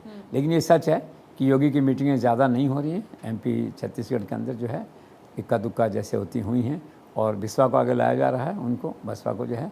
अब यह है कि क्यों ऐसा हो रहा है, फेस वैल्यू पे तो यही है इसका कि भी सुरक्षा कारणों से ऐसा हो रहा है, दैट्स ऑल। आगे फिर जो कुछ है तो that is to read between the lines, वो मेरे को समझ में आया नहीं ज़्यादा। सर MP में BJP ने और कांग्रेस ने कितने टिकट काटे? कांग्रेस ने तो 22 टिकट काटे छत्तीसगढ़ में, MP में कोई 20 एक टिकट कटे हैं जो मानिए आप जो है। BJP ने ज़्यादा काटे हैं MP के अंदर, कांग्रेस ने 2-3 टिकट काटे हैं जो है, वहाँ ज़्यादा टिकट कटे हैं BJP के और कांग्रेस के कटे हैं। टिकट काटना इसलिए मजबूरी होती है भी नया चेहरा लाना है, चांसेस बढ़ते हैं आपको, कोई नया चेहरा आप लाते हैं तो आम प्रक्रिया है, उसी के तहत टिकट कटे हैं, तो नॉट सो इम्पॉर्टेंट। सर इस बार मध्य प्रदेश और छत्तीसगढ़ दोनों ही राज्यों में नए चेहरों को आगे लाने के बजाय भाजपा और कांग्रेस दोनों ने ही अपने सिटिंग विधायकों को रिपीट किया है। आप इस बारे में क्या सोचते हैं? ऐसी बात तो नहीं है। छत्तीसगढ़ में 22 टिकट काटे उन्होंने। चीफ मिनिस्टर 40 काटना चाहते थे कांग्रेस के जो है, तो 22 ही काट पाए। और भाजपा में कोई एक आध टिकट ही कटा, कोई ज़्यादा वहाँ कटा नहीं। कारण क्या, रिपीट करने में, नए चेहरों को लाने में प्रॉब्लम ये है थोड़ा सा, एक तो विकल्प जो है ना वो प्रॉपर नहीं मिलता है, इसलिए रिपीट लाना पड़ता है। और जब लगता है कि नया चेहरा भी हारेगा, पुराना चेहरा भी हारेगा, अगर हारना ही है तो पुराना चेहरा हारे तो कम वोट से हारेगा, तो शर्मनाक हार नहीं होगी, आपका परसेप्शन ख़राब नहीं होगा। एक तो ये कारण है। दूसरा क्या, पॉलिटिकल वेस्टेड इंटरेस्ट होते हैं लोगों के। तीसरा, बगावत का खतरा होता है कि यार बड़ी संख्या में लोग हटाएंगे तो कहीं बगावत नहीं हो जाए, जैसे राजस्थान में हुआ शुरू में इनिशियली जो है। तो इन दो मजबूरियों के कारण से क्या है, प्रयास ये रहता है कि स्टेटस को मेंटेन करो, बहुत ज़रूरी है वो काट दो, इसलिए ज़्यादा नहीं काट पाते, रिपीट करना पड़ता है। सर, एमपी और छत्तीसगढ़ दोनों राज्यों में, चाहे वो बीजेपी हो या फिर कांग्रेस, टिकट वितरण के बाद एक निराशा का माहौल कार्यकर्ताओं के भीतर हमने देखा। इसके पीछे की वजह क्या है? वजह है कि सब पार्टियों ने अपना मूल सिद्धांत छोड़ दिया है। एक राजनीतिक सोच होती है, एक विचारधारा होती है, एक निष्ठा होती है पार्टी के साथ। कार्यकर्ता वेट करता है 5 साल तक कि चुनाव आएगा, मेरा नंबर आएगा। जिन राज्यों में कार्यकर्ता की सरकार नहीं होती उनमें और ज़्यादा वेट करता है वो कि 5 साल तो निकल गए, चलो अपनी सरकार आएगी तो हम भी देखेंगे, थोड़ा पावर को शेयर करेंगे। अचानक पता लगता है कि दूसरी पार्टी का आदमी ने आज जो इनका कल टिकट मिल गया, उसको पैराशूट से उतर गया जो है। अब ये क्या है, कांग्रेस में तो होता था बहुत ज़्यादा, अब बीजेपी में भी सेलेक्टिव होने लग गया है। तो कार्यकर्ता में निराशा आती है कि यार हम क्या कर रहे हैं फिर ये। अगर आज किसी ने ज्वाइन किया, कल पार्टी का टिकट उसको आपने दे दिया, तो ये क्या बात है। तो निराशा का भाव इस तरह से रहता है। सर, अगर चुनावी मुद्दों की मैं बात करूं तो छत्तीसगढ़ में किसान और धान का मूल्य, क्या ये एक मुख्य मुद्दा है? यस, छत्तीसगढ़ में किसान धान का मूल्य निश्चित तौर पे बड़ा मुद्दा है और रेवड़ियों की लड़ाई है। जैसे अभी तक तो बघेल ने जीता है। धान की कीमत का मुद्दा इस तरह से आता है वहाँ पे कि पहले जो चुनाव जीता 2018 में बघेल ने, तो ये कहा था धान का मूल्य हम कर देंगे 25 रुपये प्रति क्विंटल। और जब करने लगे, पेमेंट करने लगे, तो केंद्र से ऐतराज़ आया कि हमारा मूल्य है, सपोर्ट मूल्य है 1815 रुपये। इतना गैप कैसे, आप कैसे करोगे, आप मत करिए इसको, हम खरीदेंगे नहीं इसको जो है। फिर किस तरह से चीफ मिनिस्टर ने रास्ता निकाल के उसको बोनस में एडजस्ट करके वादे को पूरा किया जाके जो है। फिर चुनाव आते आते 2800 रुपये हो गया। चीफ मिनिस्टर ने कहा हम 2800 रुपये देंगे। तो नरेंद्र मोदी जब वहाँ पे गए तो लोगों ने वो इशू रखा है कि सब रेवड़ियाँ बांटनी पड़ेंगे हमको। अमित शाह गए तो ये कहा कि करना पड़ेगा हम। तो बीजेपी को ध्यान आया कि चलो अब इसको हम भी करते हैं, बहुत देर हो गई जो है। तो उन्होंने सीधा उठा के उसको 3100 रुपये कर दिया 2800 से, कि वोट हमारे। किसान ने कहा जो ज़्यादा पैसा देगा वोट उसी को देंगे, चाहे किसी भी दल का हो व्यक्ति जो है। जैसे उन्होंने 3100 किया, अगले दिन चुनाव घोषणा पत्र कांग्रेस का जारी होना था पहले चरण से पहले, तो बघेल ने और कांग्रेस ने उठाकर उसको 3200 रुपये कर दिया। तो आज धान की जो लड़ाई है उसमें कांग्रेस आगे है। इसी लोगों ने कहा कि अब उसकी जीत पक्की है चीफ मिनिस्टर की, वो अलग बात है पक्की है कि नहीं जो है, लेकिन धान की राजनीति बहुत ज़्यादा वहाँ महत्व रखती है। धान का मूल्य और किसान एक मुद्दा है। और दूसरा वहाँ क्या हुआ, किसानों के आप देखिए 20 लाख किसान, 19 लाख किसानों के 9000 करोड़ रुपए माफ़ हो गए। वहाँ किसानों के सस्ते लोन आ गए और सब हो गया, और गांव में सड़कें बन गई सारा वहाँ पे जो है। तो इससे क्या हुआ कि एक माहौल बना। तो आप कह सकते हैं कि किसानों का दिल जीतने की कोशिश की है बघेल ने ये सब बातें करके।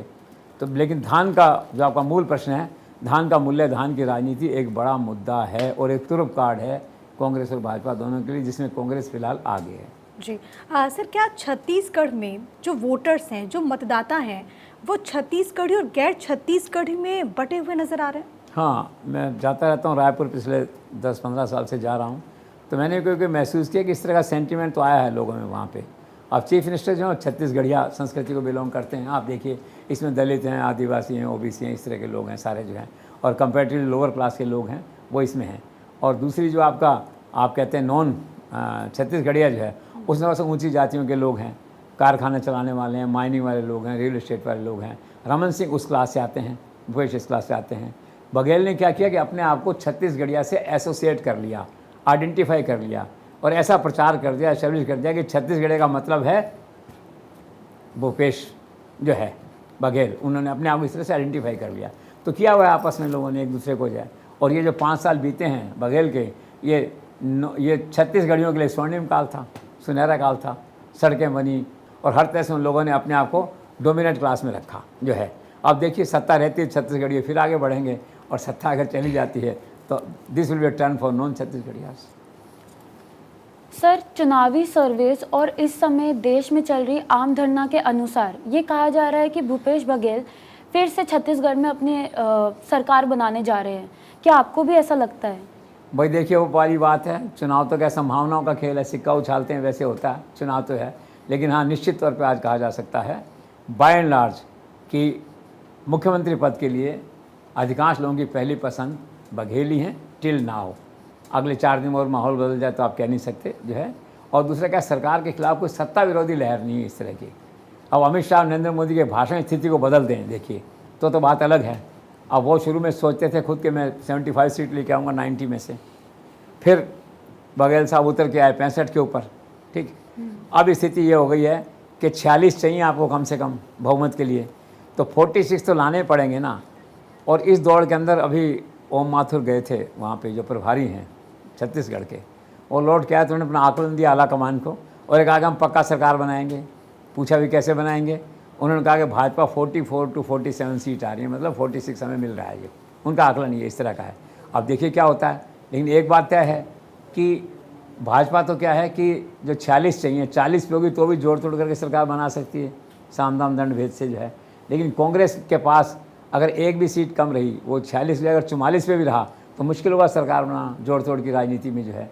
तो इस तरह की स्थितियां हैं, तो लेट्स सी। लेकिन ओवरऑल अगर आप आज हम सम अप करते हैं आज की स्थिति से, तो हम कह सकते हैं कि Baghel is a front runner and there are all chances of his winning this game, ऐसा लगता है। सर, इसी से जुड़ा हुआ एक प्रश्न है मेरा कि अगर छत्तीसगढ़ में वास्तव में कांग्रेस की सरकार बनती है तो भूपेश बघेल ही रिपीट होंगे या फिर टीएस सिंहदेव के लिए कुछ चांस बनता है? ब्रिलियंट। ये तो एक दुखती रग है टीएस सिंहदेव के लिए। और डिप्टी चीफ मिनिस्टर हैं, हेल्थ पोर्टफोलियो उनके पास में, उपेक्षित से रहे हैं एक तरह से जो है। उनकी तकलीफ है कि जब सरकार बनी थी 5 साल पहले, तो राहुल गांधी कमरे में तय हुआ था 2.5 साल आप रहेंगे, 2.5 साल वो। और ये दावा करते हैं कि लिखित में था ये समझौता, और लिखित में अगर नहीं भी था तो राहुल गांधी ने इसे एक्नॉलेज किया कि हाँ मेरे सामने हुआ था, ये मैंने पढ़ा पिछले दिनों जो है। 2.5 साल निकल गए, अब तो 5 साल आ गए। 2.5 साल पूरे होते वो आए सरकार में, राहुल गांधी के दरबार में सोनिया से मिले टीएस सिंहदेव जो है, और कहा भी मेरा हक मुझे दो। 2.5 साल हो गए हैं पूरे जो है। लेकिन जैसे मैंने कहा ना, अशोक गहलोत को हटाना असंभव है, तो वहाँ से भी इनको हटाना जो है बघेल को लगभग असंभव है। मतलब कांग्रेस वहाँ भी वही है, जैसे राजस्थान में गहलोत कांग्रेस है, यहाँ पे छत्तीसगढ़ में ये कांग्रेस है, तो नहीं हुआ। और वो पीट के सब बातें आगे चली गई, सिलसिले से फिर सबको समझौता करना पड़ा। चल चुनाव आ रहा, अगली बार देखेंगे। जैसे पायलट वालों से, पायलट ग्रुप को कहा गया कि अब की बार पक्का बनाएंगे, ऐसा इंप्रेशन है वहाँ पे। और मैं पहले कह चुका हूँ, जब तक अशोक गहलोत हैं बहुत मुश्किल है करना दैट वे जो है, किसी दूसरे का बनना। और फिर क्या है कि गुण तो होते हैं, पायलट में भी सारे गुण हैं मुख्यमंत्री बनने के, क्या नहीं है। इस सिंहदेव में भी सारे गुण हैं मुख्यमंत्री बनने के। एक अवसर की बात है और एक जन्मपत्री की बात है, जन्मपत्री होगी तो बन जाएंगे। तो ये इशू उठेगा अगर सरकार बनती है, निश्चित तौर पे दोनों पार्टियों के, दोनों गुटों के लोग आएंगे। लेकिन वही है कि जो अशोक गहलोत की स्थिति वहाँ वही है स्थिति है, एक्स्ट्रा पावरफुल पीपल होगा कि नहीं, मुझे संदेह है कि बघेल कुर्सी छोड़ेंगे। सर, क्या ये सच है कि छत्तीसगढ़ में भाजपा 1 महीने पहले कहीं खड़ी नजर नहीं आ रही थी, लेकिन अब ऐसा लग रहा है कि फाइट में तो आ गई है भाजपा? बिल्कुल फाइट में आ गई है। आज अगर आप रायपुर जाते हैं, तो पिछले दिनों गया था, तो दिल्ली में बैठा हो जो इम्प्रेशन है रायपुर के बारे में कि बन गई कांग्रेस सरकार, बन गई, ऐसा नहीं है। टफ कंपटीशन है वहाँ पे और चमत्कारी परिणाम आ सकते हैं। मैंने कहा ना, 1-2 सीटों से हेरफेर होगा तभी चमत्कार हो जाएगा। अगर बघेल आपके 42 सीट पे रह गए, 43 पे रह गए मान लो, तो बड़ा मुश्किल है सरकार का बनना जो है। भाजपा बनाएगी वहाँ पे। तो पहली दफ़ा ये हुआ है कि जो पार्टी फाइट में नहीं थी, एक गौन केस था रमन सिंह के पिक्चर में आने के बाद से, ओम माथुर के पिक्चर में आने के बाद से। ओम माथुर वहाँ जितनी कॉन्स्टिट्यूंसी हैं 2 बार में ट्रैवल कर चुके हैं, 90 कॉन्स्टिट्यूंसी में। ओम माथुर के कहने से इनका रिहेबिलिटेशन थोड़ा सीरियसली हुआ डॉक्टर रमन सिंह का। वैसे सभी लोगों का हुआ, लेकिन उनका था भी इनको आगे बढ़ाओ, सीनियर आदमी के बिना काम नहीं चलेगा, तो आया। तो कुल मिला क्या है कि ओम माथुर और ये जो टीम है रमन सिंह की, और इधर Amit Shah plus prime minister, ये जो सारा कर रहे हैं देखो। और अगर जन्मपत्री में नहीं हुआ बघेल का बनना, तो हो सकता है नहीं बने। लेकिन बाय एंड लार्ज मैंने कहा कि अभी अगर हम असेसमेंट करते हैं फ्री, तो आज तो फ्रंट रनर तो बघेल ही है अभी। सर, नवंबर के पहले ही चरण में इस बार 20 सीटों पर मतदान हुआ है और यह नक्सल और बस्तर क्षेत्रों से था। तो क्या इससे आपको कोई ट्रेंड शुरू होता हुआ नज़र आ रहा है, और क्या हम ये कह सकते हैं कि इस बार भाजपा को इन इलाकों पे सफलता मिल सकती है? तो जब बहुत ज़्यादा मतदान होता है तो चेंज का प्रतीक होता है नॉर्मली। अब उस इलाके में क्या 20 में से 18 सीटें कांग्रेस के पास हैं, और फिर 19 हो गई। एक सीट पे कोई डेथ हो गई थी बीजेपी के एमएलए की, उसमें क्या है लैंड माइन में जो है वहाँ बस्तर में जो है, तो एक और जीत के तो 19 सीटें इनके पास में जो है। ओम माथुर का दावा है, रमन सिंह का दावा है, इस बार जो मतदान हुआ वो चेंज के लिए है और हम कम से कम 9 सीटें जीतेंगे, उनका ही कहना है। वो 9 सीटें जीतेंगे तभी तो गड़बड़ होगा ना, बघेल का गणित 55 का 65 का, वरना कैसे होगा जो है। अभी तक ये रहा है कि कांग्रेस की बपोती सा रहा है वो एरिया जो है, और कांग्रेस सरकार बनी थी पिछली बार, उस एरिया का मेजर कंट्रीब्यूशन था। तो 2 बातें क्लियर हैं, एक तो मेजर वोटिंग हुआ है, वो चेंज को इंडिकेट करता है, दूसरा ये लोग आश्वस्त हैं कि हम 9 सीटें 20 में से कम लेके आएंगे। लेट्स सी 3 तारीख को क्या होता है। सर, छत्तीसगढ़ में कांग्रेस ने अपने 71 सिटिंग विधायकों में से 22 के टिकट काटे हैं, बीजेपी ने भी कई टिकट्स काटे हैं। आप इसके पीछे क्या कारण समझ पा रहे हैं? कारण मैंने वही आपसे कहा, ताज़ी हवा का झोंका हर आदमी चाहता है। सिटिंग एमएलए होता है, उसके खिलाफ में एंटी इनकम्बेंसी हो जाती है, कितनी कोशिश करो आप, दैट वे जो है। इसलिए चीफ मिनिस्टर ने कहा था 40 सीटें काटो, 22 काट पाए। बेसिक कारण काटने का होता है या तो गंभीर शिकायतें कुछ लोगों के खिलाफ हो जाए, या हमारी उनकी निष्ठा बदल जाए हमारे प्रति, रूलिंग पार्टी के प्रति, रूलिंग चीफ मिनिस्टर के प्रति, यार ये अपने लोग नहीं हैं, दूसरे ग्रुप में हैं, इनको मत दो यहाँ पे जो है। तो ये सब कारण होते हैं वहाँ पे, लेकिन बेसिक कारण होता है विनेबिलिटी, कि कैंडिडेट जीत रहा है क्या नहीं। आजकल एक नया आधार ये हो गया, अमित शाह ने कहा ना उस दिन, उन्होंने कहा चाहे चंद्रमा से आदमी लाना पड़े, मैं उसको लाऊंगा जो जीतेगा चुनाव, बाकी सब बातें एक तरफ। तो विनेबिलिटी हो गई ना, तो टिकट काटना कई बार इसलिए ज़रूरी होता है विनेबिलिटी के लिए। सर, इस बार क्योंकि मुख्यमंत्री भूपेश बघेल की जो सीट है पाटन, वहाँ से बीजेपी ने खुद भतीजे को उतारा है, चाचा भतीजे का मुकाबला होने वाला है, जाहिर बहुत इंटरेस्टिंग होगा। आप इसे कैसे देखते हैं? इंटरेस्टिंग तो है ही, रिस्की भी है। ऐसा नहीं कि मुख्यमंत्री बनते बनते कहीं खुदा न खास्ता चुनाव ही हार जाएं बघेल, पता लगा 55 वोट से हार गए। देखिए संभावना खेल है ना राजनीति। राजस्थान में सीपी जोशी थे, असेंबली स्पीकर थे, कहते हैं लोग उनका मुख्यमंत्री बनना था गहलोत से पहले, राहुल गांधी के गुणा भाग में जो है 1 वोट से हार गए। अगले 5 साल फिर स्पीकर रहे या जो भी उसमें रहे, राज आया जो भी, और फिर जो है गहलोत के नेचुरल लड़ाई भी रहे, दोस्ती भी रही, सब कुछ रहा, लेकिन जन्मपत्री कौन बदले। अब क्या मालूम भाग्य का, बघेल की जन्मपत्री क्या कहती है, लेकिन थ्रेट है। और थ्रेट क्यों है? विजय बघेल जो खड़े हुए हैं उनके दादा और इनके दादा भाई थे दोनों, मतलब भतीजा आप इसको मान सकते हैं, दैट वे जो है। और वो आम आदमी नहीं है, वो क्या दुर्ग का एमपी है, और 2019 में चुनाव जब हुआ उसी इलाके में जो है, तो वो 4 लाख वोटों से जीता। आप सोचिए वहाँ पे जो है, अब भाजपा ने उसको खड़ा कर दिया इनके सामने एक तरह से, तो चैलेंज तो है ही ना कि इतना सीरियस है। और इनके पक्ष में ये बात है कि लोकल जो पूरा इलाका है वो सारा इससे भूगोल से गदगद है, सारी सड़कें अच्छी बन गई। रायपुर से आप जाइए इनके कॉन्स्टिट्यूंसी में, पाटन में जो है दोनों तरफ 6 लेन की सड़क है आपकी, लाइटें जल रही हैं, गाँव में सड़कें पक्की हैं, बिजली है, पानी है, सब कुछ है वहाँ पे जो है, गुड गवर्नेंस है उसके पास में। तो ये जो चांस है ना करने वाला कि कोई हार सकता है कि नहीं जीत सकता। दूसरा थ्रेट क्या है उसको, चीफ मिनिस्टर को, कि वहाँ पे जो अजीत जोगी के लड़का है, जो अजीत जोगी, अमित जोगी, उसने जो है वहाँ एक नई पार्टी बना ली है, जोगी कांग्रेस। उसको हेलीकॉप्टर मिल गया, एक आकाशवाणी से आया हुआ हेलीकॉप्टर, पैसे चुनाव में जैसे आते हैं जो है। तो वो क्या है कि उसने कह रखा है जो भी कांग्रेस का बागी हो मैं टिकट दूंगा उसको, मेरे पास आओ। और टिकट बिगाड़ रहा है कांग्रेस के जो है। फिर क्या है कि वहाँ तेली और ये यादव और कुछ वोट बैंक ऐसा है जो कहते हैं भी आप दोनों तो वो हो, एक पर्टिकुलर कास्ट है, तो वो भी आप एक पर्टिकुलर कास्ट जो है, ये कास्ट ही रूल करेगी कि हमारा नंबर कभी आएगा कि नहीं आएगा, दैट वे। तो वो बात वहाँ चल रही है। फिर ऊपर से क्या है कि वो जोगी का जो लड़का है, तो वहाँ सतनामी करके ग्रुप है लोगों का, इस तरह से वो इनके खिलाफ चला गया चीफ मिनिस्टर के। तो इस तरह की दुविधाएं हैं उनके सामने। लेकिन फिर भी वहाँ एक जो बुज़ुर्ग आदमी था उसने कहा कि देखो बाकी सब बातें ठीक है, टफ है, लेकिन जीतेगा बघेल ही। Let's see. सर, छत्तीसगढ़ के राजनीतिक और प्रशासनिक क्षेत्रों में मुख्यमंत्री की उप सचिव एवं आईएएस अफसर सौम्या चौरसिया को लेडी अमन सिंह, या कह सकते हैं एक सुपर सीएम क्यों कहा जाता है? इसलिए कहा जाता है, पहला तो इसका मानवीय पहलू बड़ा दुखद है। अनफॉर्चुनेट लेडी 1 साल से जेल में है। क्या गुनाह किया? नौकरी करने आई थी, आईएएस बनी थी, पोस्टिंग हो गई चीफ मिनिस्टर ऑफिस में, मुख्यमंत्री ने जो काम किए कर दिए उसने, फाइलों पे होता है जैसे। ईडी ने पकड़ लिया, इनकम टैक्स ने पकड़ लिया, अनियमितताएं थी, स्कैंडल था उनके अंदर। अब राजनीति में पैसे का लेन देन तो होता है ना, कोई भी सरकार हो, अफसर क्या करे, मुख्यमंत्री कहता है, मंत्री कहता है, करना पड़ता है उसको। वो चपेट में आ गई, 1 साल से जेल में है। लेकिन जब जेल जाने से पहले है उसको इसलिए कहा जाता है इतना सुपर सीएम, और कई लोग तो उसको लेडी अमन सिंह भी कहते हैं वहाँ पे जो है। लेडी अमन सिंह क्यों कहते हैं? जो रमन सिंह जो 15 साल शायद वो भी रहे चीफ मिनिस्टर जो है, तो 10-1 साल उसमें 10-12 साल जो एक अमन सिंह करके ब्यूरोक्रेट थे IRS थे, तो बहुत ही कैपेबल जेंटलमैन और बहुत ही डिसेंट डिग्निफाइड और जिसे कहते हैं ना एक्सेप्शनली कॉम्पिटेंट ऑफिसर थे वो CM के सेक्रेटरी थे। अब काम तो सब करने पड़ते हैं, तो पावर सेंटर था वो वहाँ पे जो है, लेकिन वो पावर सेंटर डिफरेंट वे में था, उसने कहीं पब्लिकली मिसयूज़ नहीं किया अथॉरिटी को अपनी जो है, लेकिन कहा यही जाता था कि सरकार अमन सिंह चला रहे हैं, ठीक है। अब तो नौकरी छोड़ छाड़ के NDTV में डायरेक्टर हो गए, ब्रिलियंट थे, पत्रकार माइंड भी चलता था उनका, बहुत ज़्यादा अच्छे आर्टिकल लिखते थे। तो उससे तुलना करिए इसकी कि जैसे वो पावरफुल था इतने साल तक, तो ये जो सौम्या है लड़की जो IAS अफसर है ये उतनी ही पावरफुल है। तो लोगों ने कहा कि नहीं, इसलिए कहते हैं वो लेडी अमन सिंह है क्या इस सरकार की, दैट वे जो है उस टर्म में पावर के है। अमन सिंह अथॉरिटेटिव नहीं थे, लेडी अथॉरिटेटिव थी। अब मैच्योरिटी तो उम्र के साथ आती है, दैट वे है। सुपर CM इसलिए कहते हैं कि अगर बरसात हो रही थी, मैंने देखा वायरल पे एक फ़ोटो आया था, तो चीफ मिनिस्टर घर से निकल रहे थे, चीफ सेक्रेटरी और ये, तो चीफ सेक्रेटरी थे वो छाता पकड़ के खड़े हुए थे, उसकी वो चल रही थी। अब उन्होंने एक कटसी में कह दिया अभी मैंने चल रही, ठीक है भाई छाता लगा दो इसके सिर के ऊपर जो है। तो ऐसे कहावतें बनती हैं कि क्या थी ये नहीं थी ये, तो उससे क्या है कि वो केसेस बने किया सारा, वो जेल में चली गई।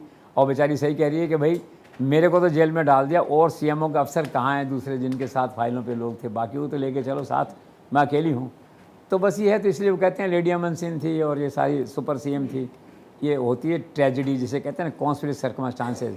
और इसीलिए मैं कहता हूँ अदरवाइज़ भी कई बार मैंने ऐसे अफसर देखे हैं, खुद तो ईमानदार होते हैं, लेकिन चीफ मिनिस्टर काम करते करते शहीद हो जाते हैं, मंत्री काम करते करते शहीद हो जाते हैं। इसलिए कहा जाता है कि मरने के लिए नौकरी में बेईमान होना ज़रूरी नहीं है। आई डोंट नो वो कैसी थी, उसकी इंटीग्रिटी क्या थी मुझे नहीं मालूम जो है, लेकिन सारे जितने स्कैंडल वगैरह हुए फाइलें मैंने जाती थी, वो जेल में, सीधी सी बात है, इसी से जो है, इसीलिए उसको लेडी अमन सिंह कहा जाता। चलिए सर, महादेव प्रकरण आपका जो पूरा मामला था, इस मामले में ईडी ने दस्तावेजों के साथ में भूपेश बघेल के ऊपर आरोप लगाए। क्या इसके बाद भी कांग्रेस के जीतने के आसार हैं? और क्या आगे चलकर इन्वेस्टिगेशन जब आगे बढ़ती है तो चार्जशीट और गिरफ्तारी का भी भूपेश बघेल को सामना करना पड़ सकता है? दो पार्ट हैं क्वेश्चन के, नुकसान तो हुआ है बीजेपी को, सॉरी कांग्रेस को इससे जो है। और आप देखिए ना, अमित शाह नरेंद्र मोदी ने इसको मुद्दा बनाया हुआ था ही, महादेव एक्ट को। अब मुद्दा है भी सीरियस, आप देखिए। अब कितना नुकसान हुआ ये नहीं कह सकते, क्यों आम धारणा कई बार ये भी होती है ना कि भ्रष्टाचार एक्चुअल में क्या, कई दफ़ा ऐसा लगता है कि रेलेवेंस चली गई उस बात की, तो वो अब कितना इम्पैक्ट, लेकिन निश्चित तौर पे एक नेगेटिव इम्पैक्ट इसका कांग्रेस के फ्यूचर चांसेस पे हुआ है। और रही बात इसकी गिरफ्तारी की, देखो ईडी वालों की खास बात क्या है, लोग कितना कहते हैं अमित शाह और नरेंद्र मोदी फंसा देते हैं, लेकिन भाई वो ईडी काम तो फुल प्रूफ करती है ना, उसकी फाइल तो फुल प्रूफ होती है ईडी की, कन्विक्शन होता है। आप सिसोदिया का देखिए, सत्येंद्र जैन का देखिए, संजय सिंह का देखिए, और कितने लोगों का आप देखिए जो है जेल चल जमानत नहीं होती, सुप्रीम कोर्ट मान जाता है कन्विक्शन है। तो उस एंगल से अगर हम इसको देखें तो ऐप का मामला सीरियस है। और चुनाव के बाद में निश्चित तौर पे जो डॉक्यूमेंट्री एविडेंस है, तो चीफ मिनिस्टर को बुलाएंगे तो सही ना, एविडेंस के लिए बुलाएंगे, फिर डिस्कशंस होंगे, फिर आगे क्या होता है, मेरिट क्या निकलती है, वो प्रूव करेंगे, वो अपना पक्ष रखेंगे, it is to be seen. लेकिन जब ईडी केस इस तरह से ईडी का सीरियस केस आ गया है, तो anything may happen with anybody, let's see. Sir, central agencies के एक्शन से ही जुड़ा हुआ मेरा अगला सवाल है कि MP और छत्तीसगढ़ में जो बड़े पैमाने पर, चाहे वो ED हो, IT हो या फिर CBI हो, जो एक्शन लिया जा रहा है, जो कार्रवाइयाँ हो रही है, क्या उसके मद्देनज़र इस चुनाव में भ्रष्टाचार भी एक मुद्दा बनकर उभरा है? देखो, भ्रष्टाचार तो एक्चुअली मुद्दा रहा नहीं आजकल।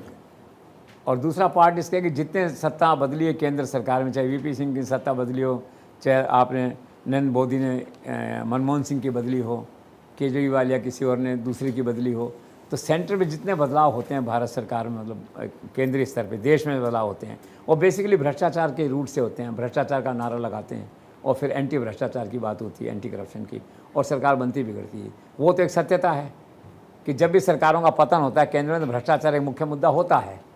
लेकिन दूसरा मुद्दा ये भी है कि आम आदमी थक गया। अभी बोफोर्स से लेके अब तक रोज़ नया स्कैंडल आता है, स्कैंडल इतने आगे आदमी थक गए हैं सुन सुन के भी। तो एक आदमी ने भी रायपुर में कहा उस दिन, उसने कहा यार हम तो थक गए इसका भ्रष्टाचार को सुनते सुनते, और जो भ्रष्टाचार तो सारे हैं, कौन नहीं करता। रमन सिंह से तब ये कई स्टोरियाँ सुनते थे उनके बारे में, आज इनके बारे में सुनते हैं।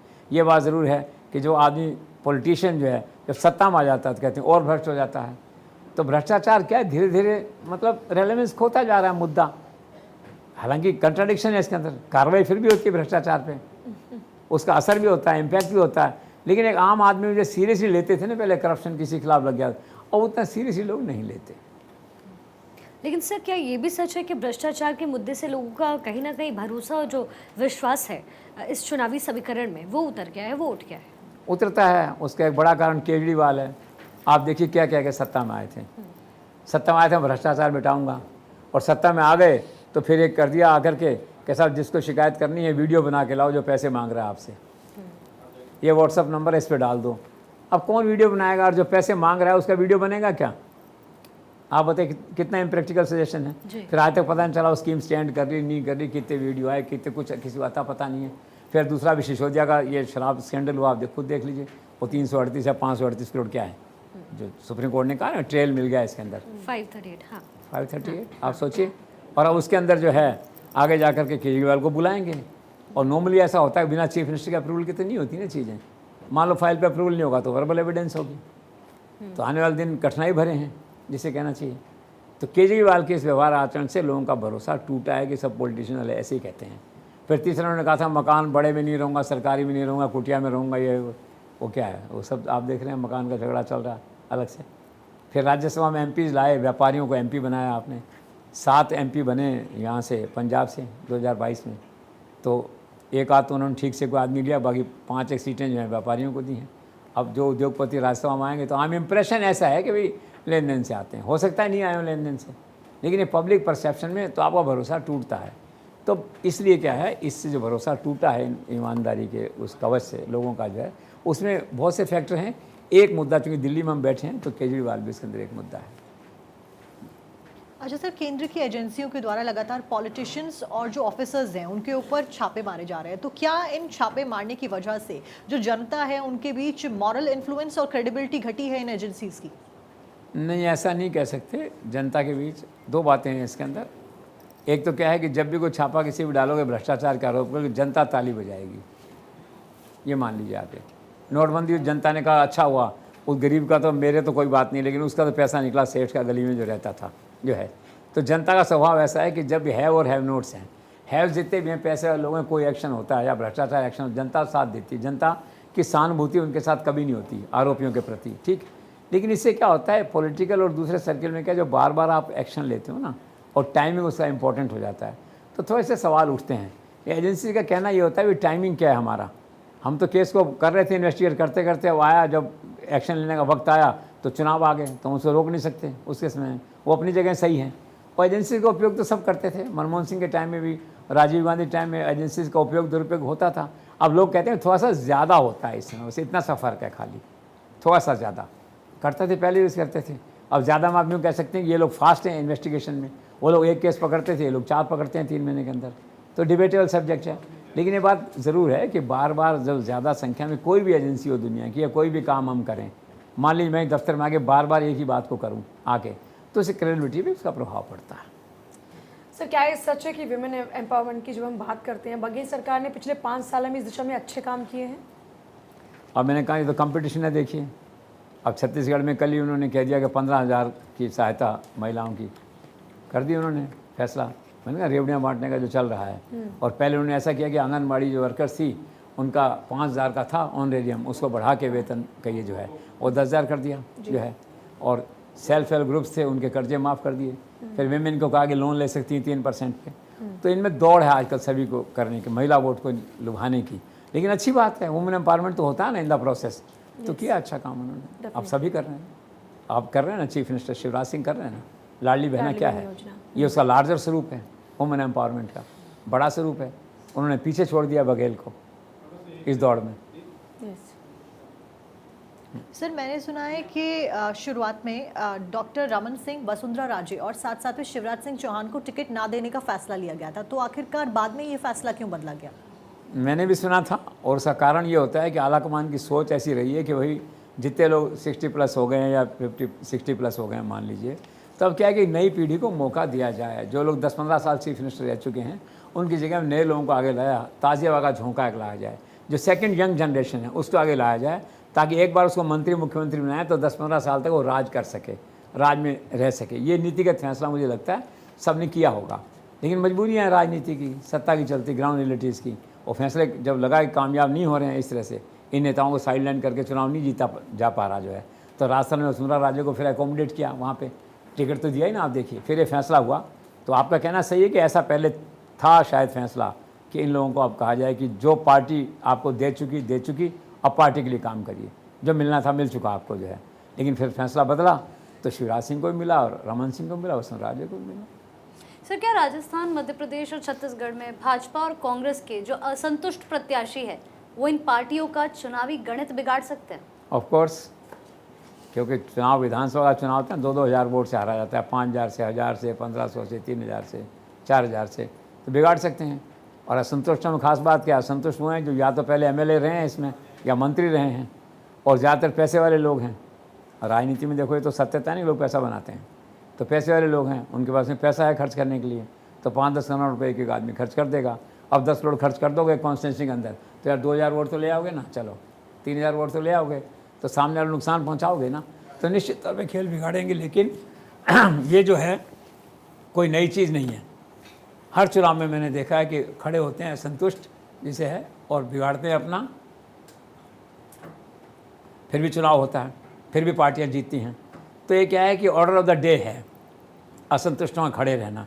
इस बार भी खड़े हैं, इस बार भी गणित बिगाड़ेंगे। लेट्स सी 3 तारीख को कौन कितना बिगाड़ पाता, कितना गणित बिगाड़ पाता। अच्छा सर, मध्य प्रदेश, छत्तीसगढ़ और तेलंगाना के चुनावों में राहुल गांधी और प्रियंका गांधी का क्या कुछ इम्पैक्ट देखने को मिल रहा है? वो तो लगे हुए इस बार तो एक्टिव हैं। प्रियंका गांधी वहाँ भी गई थी तेलंगाना, राहुल गांधी जाते हैं। प्रियंका गांधी छत्तीसगढ़ में 6 सभाएँ कर चुकी हैं। अब ये थोड़ा एक्टिव है, थोड़ा रेस्पॉन्स मिल रहा है इनको ऐसा लगता है कि थोड़ा रेस्पॉन्स आ रहा है, तो चलो, तो रोल है, they are doing their job. Sir, Priyanka और राहुल तो एक्टिव हैं, लेकिन 5 राज्यों में हो रहे चुनाव में सोनिया गांधी कहीं दिख नहीं रही हैं।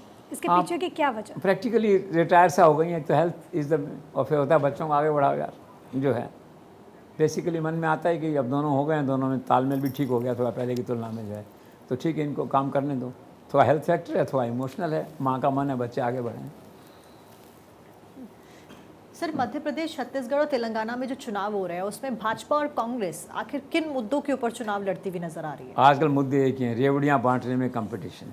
बेसिकली वही रटाया 500 रुपये का सिलेंडर होगा, वही एक मेडिकल स्कीम, वही कोई कहेगा मैं 5 लाख फ्री करता हूँ, अशोक गलत कहेगा मैं 25 लाख फ्री करता हूँ, दूसरा कहेगा मैं 50 लाख बीमा फ्री करता हूँ आपको जो है। फिर फ्री एजुकेशन की बात होगी, कोई कहेगा मैं स्कूल एजुकेशन फ्री करता हूँ, कोई कहेगा मैं जन्म से लेके और पीजी तक फ्री करता हूँ मैं जो है। तो ये हैं मतलब बेसिकली जो है। फिर तीसरा आदमी कहेगा कि मैं फ्री मोबाइल देता हूँ। तो रेवड़ियाँ बांटने का जो है ना, फिर महिला वुमेन एम्पावरमेंट में कोई कहेगा मैं 15,000 रुपये देता हूँ, दूसरा कहेगा आंगनबाड़ी वर्कर का वेतन बढ़ा देता हूँ। तो चुनावी घोषणा पत्र आजकल केवल रेवड़ियाँ बांटने का कंपटीशन रह गए हैं। और चुनावी घोषणा पत्र सबके उठा के देखोगे, पार्टी का नाम ऊपर से हटा दो तो लगेगा एक जैसे हैं सारे के सारे। This is all. सर, क्या इस चुनाव में हिंदू मुस्लिम या फिर ध्रुवीकरण भी एक इशू आपको लगता नजर आ रहा है? छत्तीसगढ़ में ज़रूर थोड़ा है। छत्तीसगढ़ में कभी पोलराइजेशन का हिंदू मुस्लिम कभी नैरेटिव नहीं था, पहली बार थोड़ा सा बना है, तो कुछ सीटों पे उसका असर पड़ सकता है। अब 1-2 घटनाएं मुझे ध्यान है, पिछली बार जब मैं वहाँ गया था तो वहाँ पे एक साजा करके एक है, दुर्ग कॉन्स्टिट्यूंसी, पार्लियामेंट्री कॉन्स्टिट्यूंसी में साजा करके एमएलए कॉन्स्टिट्यूंसी है।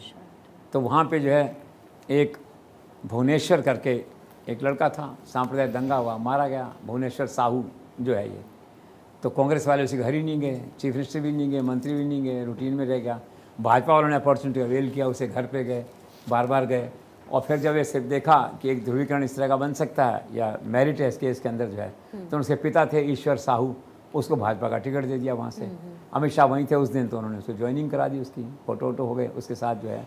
तो एक तो ये हुआ, तो उस पूरे इलाके में एक तरह से हो गया है कि कांग्रेस जो है वो साहू कम्युनिटी के प्रति उदासीन है, अर्थात मुस्लिम परस्त है, यूँ मानिए आप इसको जो है, ये धारणा बनी। फिर दूसरा सा करधा करके, करधा एक जगह है, इसमें जो आपका गृह नगर है इनका, डॉक्टर रमन सिंह का करधा करके जो है, वहाँ पे क्या हुआ कि झंडे फहराने का कोई इशू आ गया था, सांप्रदायिक तनाव बनाव थोड़ा हो गया। तो उसके पड़ोस में जो है करीम नगर एक जगह है, वहाँ भी कुछ सांप्रदायिक दंगा हुआ था। तो वहाँ का जो आरोपी था विजय कुमार, उसको लाके यहाँ से टिकट दे दिया, ठीक है। तो दंगे के आरोपी को जब यहाँ टिकट मिल गया तो हिंदू मुस्लिम पोलराइजेशन हो जाता है ना ऑटोमेटिकली, आप देखते हैं उसको, वो हो गया। अब कोई एक क्या है कि बड़े सीनियर आदमी यहाँ से चुनाव लड़ रहे हैं, रमन सिंह के सहयोगी जो हैं, अब लगता है हार सकते हैं वहाँ से। एक हो गया ना, वोटों का ध्रुवीकरण हो गया, तो लेट्स सी कि आगे क्या होता है उसमें। इसी तरह से एक कॉन्स्टिट्यूंसी है, उसमें अकबर एक सीनियर मिनिस्टर हैं, उस सरकार में एकमात्र मुस्लिम मिनिस्टर हैं, उनके सामने अब इसी में जो ये विजय कुमार लड़ेंगे तो सामने अकबर लड़ेगा जो है, पोलराइजेशन ऑटोमेटिकली हो गया। एक महापौर हैं रायपुर के अंदर, वो भी मुस्लिम हैं, तो टिकट देना चाहते थे उनको भूपेल, लेकिन बाद में देखा कि ध्रुवीकरण हो रहा है, पीछे हट गए, उसको टिकट नहीं दिया। तो कुल मिला क्या है कि एक दो घटनाएं ऐसी हुई इस तरह से जिससे लगता है कि थोड़ा ध्रुवीकरण हुआ है। सर, क्या सरकारी नौकरी को लेकर के छत्तीसगढ़ के आदिवासी समाज में भी किसी तरह की कोई नाराजगी है? नाराज़गी इस बात को लेके कि पहले प्रावधान था इसका, और 2018 में जो है भूपेल ने पता नहीं कैसे उसको जो है कैंसिल कर दिया। उसको तो लोगों में नाराज़गी है इस बात को लेके। अब सरकारी नौकरियों का तो आकर्षण रहता है लोगों के मन में, उनका रिजर्वेशन की प्राथमिकता खत्म हुई तो नाराज़गी होगी स्वाभाविक तौर पे। नाराज़गी है, लेकिन नाराज़गी 5 साल से चल रही है। लेट्स सी इस इलेक्शन में क्या इम्पैक्ट है उसका। सर, एक और सवाल कि क्या छत्तीसगढ़ में हिंदू आदिवासियों और ईसाई आदिवासियों के बीच में भी किसी बात का कोई टकराव नज़र आता है? हाँ, ये बहुत ही सीरियस और कहना चाहिए संवेदनशील विषय है। इसमें एक न्याय पैदा हुआ है इससे, तो ये भी क्या है कि उसका पार्ट हो जाएगा एक तरह से, हिंदू मुस्लिम कह दो या ध्रुवीकरण कह दो, उसका एक्सटेंशन है एक तरह से। तो वहाँ क्या हुआ है कि अब जो हिंदू आदिवासी हैं और दूसरे जो ईसाई में कन्वर्ट हो गए हैं, ईसाई आदिवासी, उनमें कटता है। तो वो कहते हैं ईसाई आदिवासी हमारे इलाके में नहीं आएंगे, इनका बहिष्कार करो, इनको कोई मदद मत करो। तो अभी पिछले दिनों क्या हुआ, किसी की डेथ हो गई ईसाई आदिवासी में, तो शमशान में गए उसको ग्रेवयार्ड में लेकर के, तो हिंदू आदिवासी ने कहा कि no you can not come, ये हमारे देवी देवता रहते हैं, हमारे बच्चे माँ बाप सब यहाँ दफनाए हुए हैं, मतलब एक तरह से, तो ग्रेवयार्ड में आप नहीं आ सकते। उनका क्यों नहीं आ सकते? तो एक पॉलिटिकल वर्कर ने कहा कि रात को मेरे को सपना आया था, हमारे पूर्वज कह रहे थे इनको मत आने देना, यहाँ हम भ्रष्ट हो जाएगी हमारी वो जो है समाधि, हाँ वो हो जाएगा, शुद्ध हो जाएगी। तो ये चल रहा है इस तरह, वो रात भर बेचारे लेके उसको भटकते रहे, और फिर बाद में किसी ने इंटरवीन करके कहीं उसका इंतजाम किया ग्रेवयार्ड वगैरह का जो है। तो इसको निपिंदा बढ़ करना ज़रूरी है। ऐसी घटनाएं बढ़ेंगी तो पॉलिटिकली ठीक है, किसी को बेनिफिट मिल सकता है, लेकिन ये अच्छी बात नहीं है। सर, चुनाव में हम लगातार देखते हैं कि जब कार्रवाई होती है तो सैकड़ों करोड़ों की नकदी शराब बरामद होती है। जैसे छत्तीसगढ़ की बात करें, राजस्थान की बात करें, मध्य प्रदेश की बात करें, यहाँ पर भी बरामद हुई। ये इतना पैसा आता कहाँ से आखिर? और राजनीति तो देखो पैसा है पैसा, मैं तो खुद हैरान होता हूँ कई दफ़े। आप देखिए राजस्थान में मैंने पिछले दिन देखा 244 करोड़ के कैश और दूसरे मिला के प्राइस अगर देखें शराब वराब सब की, वहाँ पे नकदी गहने जो इस तरह बरामद हुए। 229 करोड़ मैंने देखा इसके अंदर, एमपी के अंदर 137 करोड़, छत्तीसगढ़ का आंकड़ा है जी। वो चुनाव आयोग कहता है कि पिछली बार जो चुनाव हुआ था 73 करोड़ थे कुल, इस साल के 500-600 करोड़ पहुँच गए हैं। तो वाकई हैरानी की बात है। और ये तो वही बात है ना कि भ्रष्ट राजनीति, और तो पैसा कहाँ से आता है इन ए वे जो है।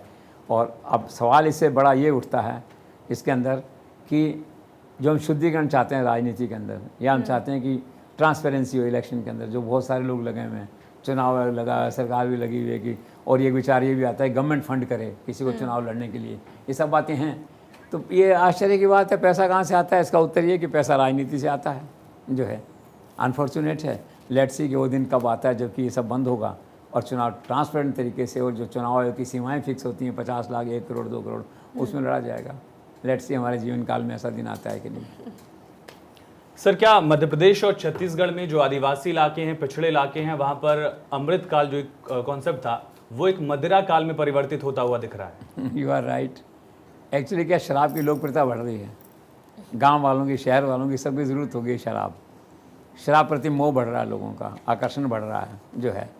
तो आप देखिए ये जो इलाका है रमन सिंह का, और इवन भूपेल जो चीफ मिनिस्टर, मतलब इनका जो इलाका है, वहाँ पे जो है शराब खूब बिकती है। कोरोना में भी मिलती थी, वहाँ आसपास के लोग आते हैं शराब लेने के लिए, पौवा लेने के लिए आते थे, और कहीं नहीं मिलती है, यहाँ मिलती है। वो 60-70 रुपये का एक आती थी, देशी शराब का पौवा आता था, अब कीमत 100 रुपये हो गई है उसकी जो है। तो गंगा की तरह बहता है। इस बात को लेके इस सरकार के प्रति, बघेल सरकार के प्रति नाराज़गी गाँव वालों में, शराब ने बहुत महंगी कर दी जो है। आपने वादा किया था शराब की कीमत घटाएंगे, लेकिन आपने घटाया नहीं है। तो आप कह सकते हैं कि अमृत काल के बजाय शराब काल है इन एरियाज़ में। सर, मध्य प्रदेश और छत्तीसगढ़ के चुनाव में क्या बसपा और सपा जैसे दलों का भी कोई रोल है? हाँ, रोल तो है। मध्य प्रदेश में बसपा के 2 आदमी थे, पिछली बार सपा का 1 था। छत्तीसगढ़ में भी 2 थे बसपा के जो है। तो अब ये बेसिकली तो क्या है ना, ये अब पार्टियों की स्थिति जो है ना इनकी, सपा बसपा की, ये खेल बिगाड़ू पार्टियों की स्थिति में आ गए हैं एक तरह से। अब मध्य प्रदेश में देखो बसपा ने 175 के कितने लोग खड़े कर दिए हैं, दूसरे ने जो है 57 लोग सपा ने खड़े कर 69 लोग सपा ने खड़े कर दिए हैं।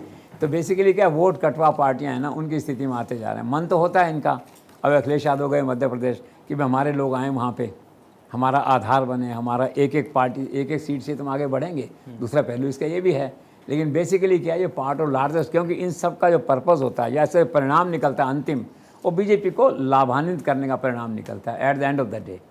अब ये क्या बाय डिफ़ॉल्ट हो सकता है, बाय डिज़ाइन हो सकता है। तो इन दोनों पार्टियों का इतना सा रोल है, अपना रोल निभा रहे हैं।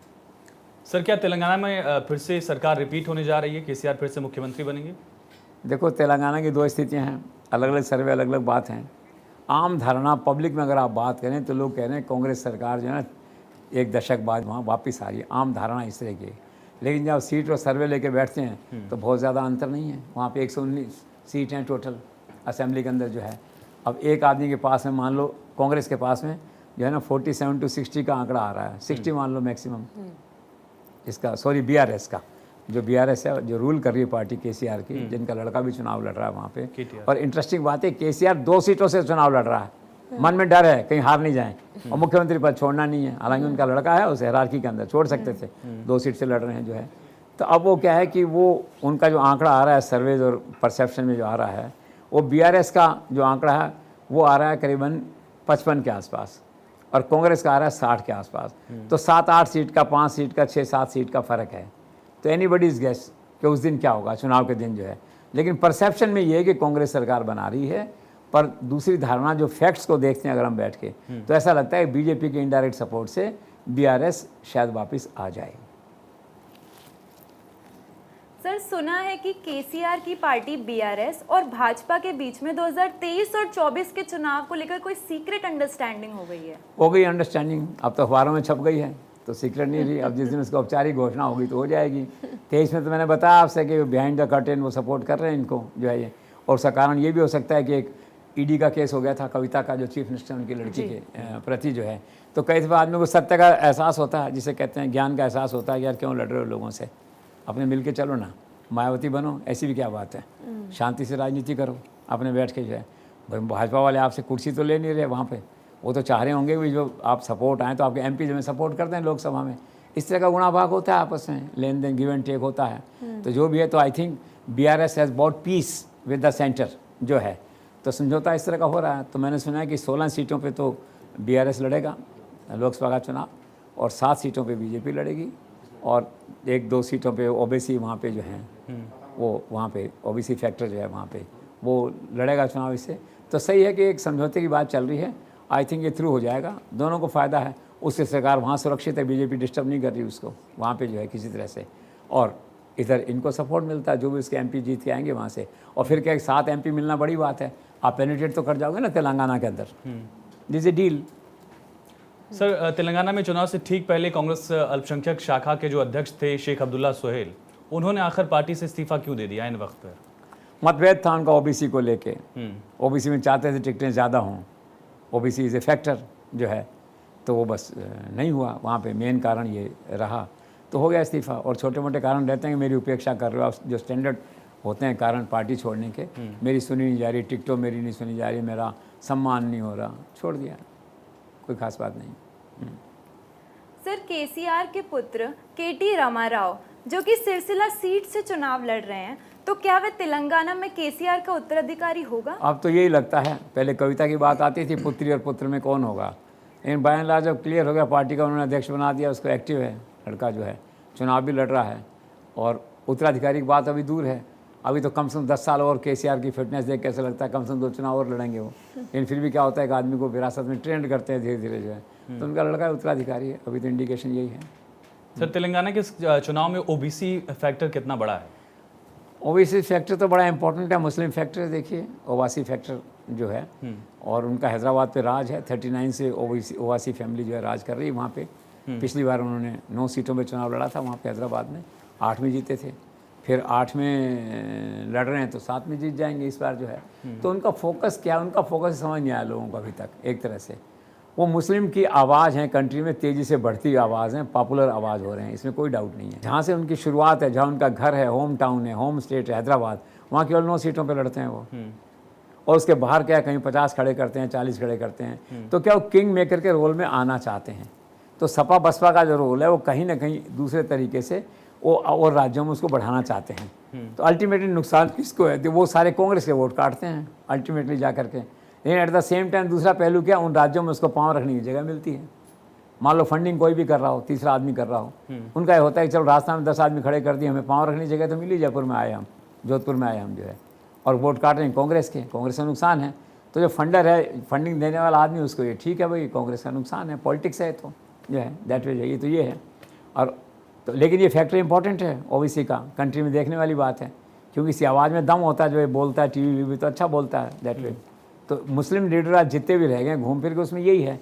अब अलग बात है कि ये ज़्यादा परेशानी कांग्रेस के लिए कर रहा है, वोट बैंक उनके काट रहा है वोट जो है, लेकिन एक थोड़ा सा बोलचाल में भाषण देने में थोड़ा इंप्रेसिव लगता है वो जो है। बैकवर्ड वोट का भी असर देखने सर आप तेलंगाना में? हाँ, वो जो आप ओबीसी फैक्टर की बात कह रहे हैं, ओबीसी फैक्टर है, वो मुस्लिम लीडर ने छोड़ी ना पार्टी, एक तो ये है, दूसरा प्रधानमंत्री ने खुद ने कहा वहाँ तेलंगाना जाके, इस बार हम सत्ता में आएंगे बीजेपी, ठीक आ नहीं रहे हैं, लेकिन कार्यकर्ताओं मनोबल का आदमी कहता है ना कि सत्ता में अगर आएंगे तो हम है ना Dalit chief minister, OBC chief minister लाएंगे यहाँ पे जो है। और फिर उन्होंने कहा मेरे 27 मंत्री ओबीसी हैं, ठीक, और 67 के कितने यहाँ जो एमपी हैं वो ओबीसी हैं, और 300 समथिंग जो है ना वो 500 समथिंग एमएलए जो है वो ओबीसी हैं पूरे कंट्री के अंदर बीजेपी के जो है। तो ओबीसी इज़ ए फैक्टर, उसे नरेंद्र मोदी पहचानते हैं। तो तेलंगाना ही नहीं, पूरे देश की राजनीति में OBC is a factor. At the moment it is relevant in Telangana, more relevant in Telangana. Sir, पूर्वोत्तर के राज्य में मिजोरम में पहली फेज में चुनाव हुआ, सभी सीटों पर 40 सीटों पर, वहाँ वोटिंग परसेंटेज लगभग 77% का था। पिछले बार के कंपैरिजन में उसमें गिरावट देखी गई है 7-8% की, क्या रीजंस देखते हैं आप? उसमें होता है कि फॉरेस्ट चेंज नहीं होता, वो फिर रूलिंग पार्टी के हिसाब से होता है। लेकिन मिजोरम की कहानी मतलब जो वोट बढ़ा है ना, उसका कोई चेंज के लिए नहीं है वोट, वो मतलब घटा है तो लोगों की रुचि कम हुई है मणिपुरी घटनाओं के कारण से और घटनाओं के कारण से, राजनीतिक रुचि घटी है लोगों की, उसी का परिलक्षित हो रहा है, ये रिफ्लेक्शन है ये। तो सर आखिर कौन बनाएगा वहाँ सरकार मिजोरम में? अब मिजोरम में तो ये कि सरकारें वहाँ बेसिकली तो क्या दिल्ली में बनती हैं, जोड़ तोड़ से बनती हैं, नॉर्थ ईस्ट की सरकारें आसाम को छोड़ के ज़्यादातर जो है। अब वहाँ क्या है कि जो एनडीए का पार्टनर है, मतलब बीजेपी का जो पार्टनर है, जो उसका जो पार्ट है, वो मिजोरम नेशनल फ्रंट पार्ट है, एमएनएफ करके। उसकी उम्मीद है कि 14 से 17 संभावना है कि 17 सीटें वो ले आएंगे। 14 कांग्रेस की बात चल रही है, 7 एक दूसरी पार्टी लाने वाली है। तो मान लीजिए, और सीट चाहिए आपको 21-40 की टोटल असेंबली है वहाँ पे, 21 सीट चाहिए आपको सरकार बनाने के लिए, ठीक। और 17 अगर उनके आ गए मान लो, तो दूसरी पार्टी के 7 आए हैं, 4 उससे 21 सरकार बन जाए, कांग्रेस फिर बाहर हो जाएगी। कांग्रेस साथ तो बना नहीं सकते। दूसरा पहलू ये है कि चलो उनके साथ नहीं बना, लेकिन वो तो मतलब कि सरकार जो भी बनेगी वो एनडीए के इशारे पर, एनडीए के सहयोग से बनेगी, और बेसिकली उसका गठन जो है जोड़ भाग गुणा तोड़ वो राजभवन में और दिल्ली में होगा। सर, मिजोरम में भाजपा अपना आधार मजबूत क्यों नहीं कर पाई? कोशिश करते हैं, राजनीति में सक्सेस हमेशा नहीं मिलती। एक तो मणिपुर ने मरवा दिया सब, मतलब ऐसी घटना हो गई वहाँ पे। तो मैंने सुना प्राइम मिनिस्टर जो जाने वाले थे, तो वहाँ के चीफ मिनिस्टर ने कहा कि भी मैं नहीं आऊँगा मीटिंग के अंदर। फिर अमित शाह भी नहीं गए इसके, फिर उन्होंने आपका क्या है वीडियो कॉन्फ्रेंसिंग से और मैसेज ऐसे भेजे वर्चुअल, उससे सारा जो किया। नड्डा जाना था वो भी शायद नहीं गए, राजनाथ सिंह शायद ज़रूर गए वहाँ पे जो है। तो लगता है अब इतनी स्टेट्स हैं वहाँ पे, देखो 7 स्टेट्स हैं, बाकी बीजेपी ने आधार बना लिया अपना, लगे हुए हैं, आज नहीं तो कल सक्सेस हो जाएंगे, लेकिन अभी आधार नहीं बन पाया। बनता है तो कोई घटना हो जाती है, मणिपुर आ गया बीच के अंदर। सब भारतीय जनता पार्टी की तरह इस बार जो है कांग्रेस भी चुनावी राज्यों में संत समागम कार्ड या फिर सॉफ्ट हिंदू कार्ड जो है वो खेलती दिख रही है। आप इस बदलाव को किस तरह से देखते हैं? समय की ज़रूरत है, बुद्धिमत्तापूर्ण काम है। वो तो हिंदू, देश तो अपना ही है ना, भगवान अपने ही हैं, मंदिर अपने ही हैं, ठीक है ना। चाहे गणेश जी मंदिर हो, शिव मंदिर हो, भगवान राम मंदिर हो, राम लला जी हों, जो हैं तो सब अपने ना, श्री राम लला मंदिर हो, तो स्वीकार करो इनको। अब एमपी में कहीं ज़्यादा हुआ है, कहीं कम हुआ है। एमपी में तो कमलनाथ ने जो है टोटली चोला जो कहना चाहिए कि वो माला उनके गले से उतार के भाजपा का अपने गले में डाल ली, हिंदुत्व की माला जो है। आप देखिए छिंदवाड़ा में कितना बड़ा हनुमान की मूर्ति बनी है, संसार में नहीं होगी शायद इस तरह का। किसी ने हनुमान जी को साधा, किसी ने भगवान राम को साधा, दैट विज है। अब राजस्थान में अशोक गहलोत हैं, वो सब मंदिरों में जा रहे हैं, सब कर रहे हैं। गणेश मंदिर गए, वहाँ तिलक लगाया, लाल चुनरी पहनी। तो क्या समय गायों के लिए इतना कल्याण किया, तो क्या समय ऐसा है। और मुझे लगता है अगर ये ऐसे कांग्रेस वाले करते रहे तो 2-4 साल में भाजपा के हाथ से एजेंडा ले लेंगे, तो भाजपा को भी नया एजेंडा लाना पड़ेगा। तो सॉफ्ट हिंदुत्व तो है सब जगह, गुड साइन, नथिंग बैड।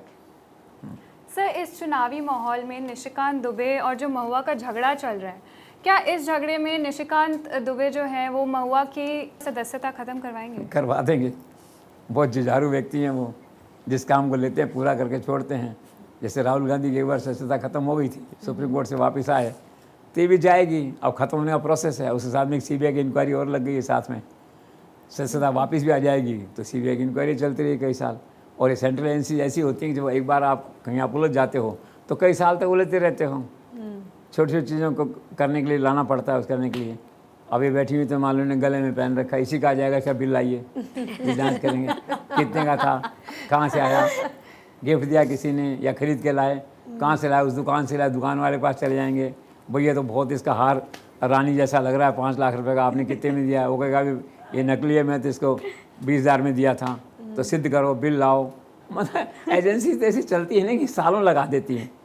मुझे कि दोस्त ने कहा उसके घर एजेंसी वाले चले गए थे कहीं लोकल एंटी करप्शन वाले किसी स्टेट के अंदर, कि मेरे घर में जुराब थी तो मेरे जूते से जुराब खुलवाई, और एक जुराब कितनी की, ये भी काउंट करो, इसके अंदर कि 12 रुपये 70 पैसे की जुराब है।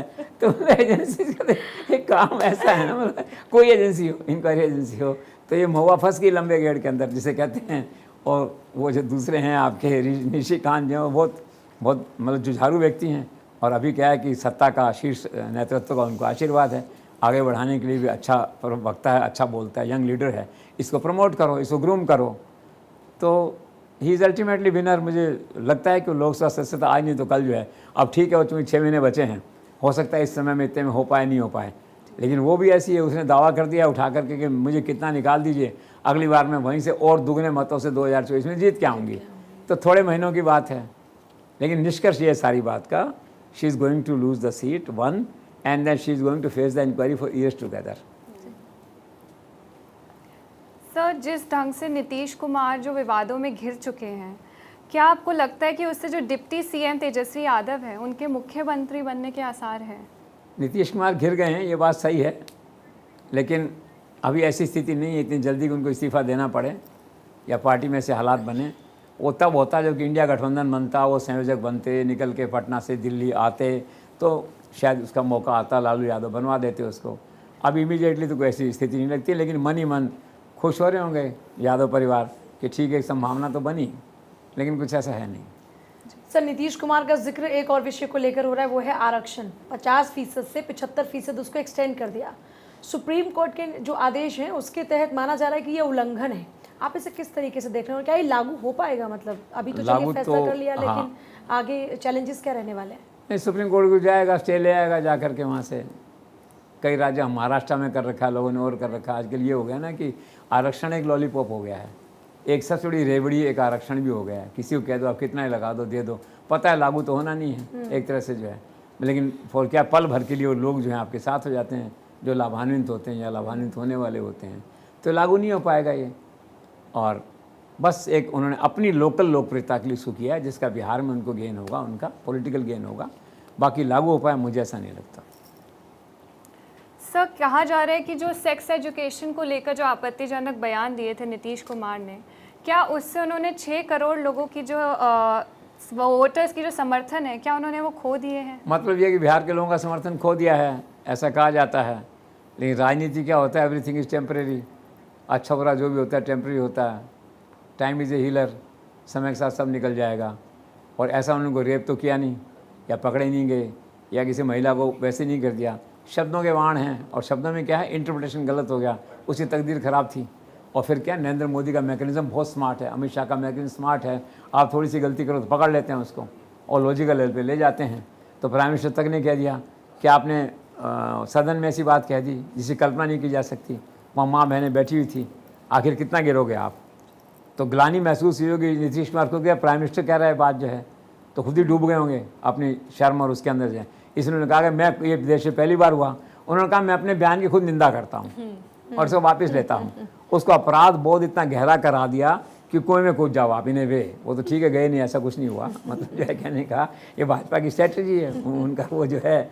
अब बाकी ठीक है, टाइम इज़ ए हीलर, समय के साथ साथ चला जाएगा ये भी। सर, नीतीश कुमार की इस कंट्रोवर्सी का इंडी गठबंधन के जो तमाम घटक दल हैं उन पर क्या प्रभाव पड़ेगा, और ख़ास तौर पर कांग्रेस पर?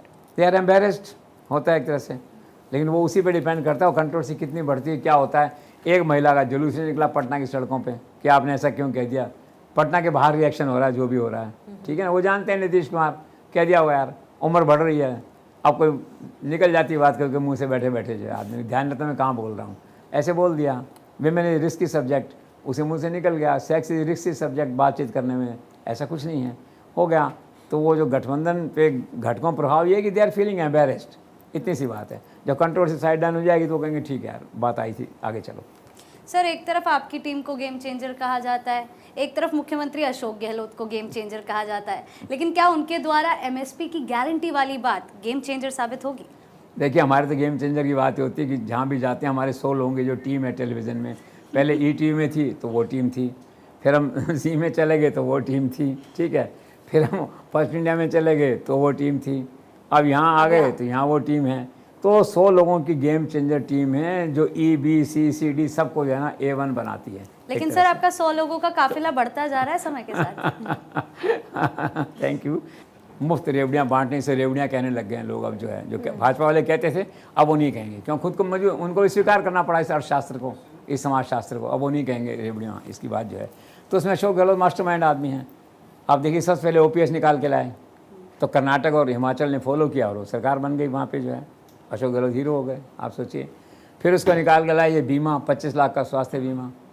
जयपुर में एक आदमी ने कहा कि मेरा लड़का कहीं चला गया था, 4 दिन बाद वापस आया, मैंने कहा कहाँ चले गए थे, तो कहा सर मेरा पर्स तो यहीं पड़ा हुआ है घर में ही, मैं तो 25 लाख रुपए में ये अपने घुटने बदलवा के आ गया हॉस्पिटल से, मिरेकल, इतनी पॉपुलर स्कीम। तो मैंने सुना प्रधानमंत्री के दफ्तर से जुड़े हुए लोगों ने मीटिंग करी और कहा भी इसका हल ढूंढो राजस्थान में, ये क्या स्कीम है, हम कैसे सामना करें इसका।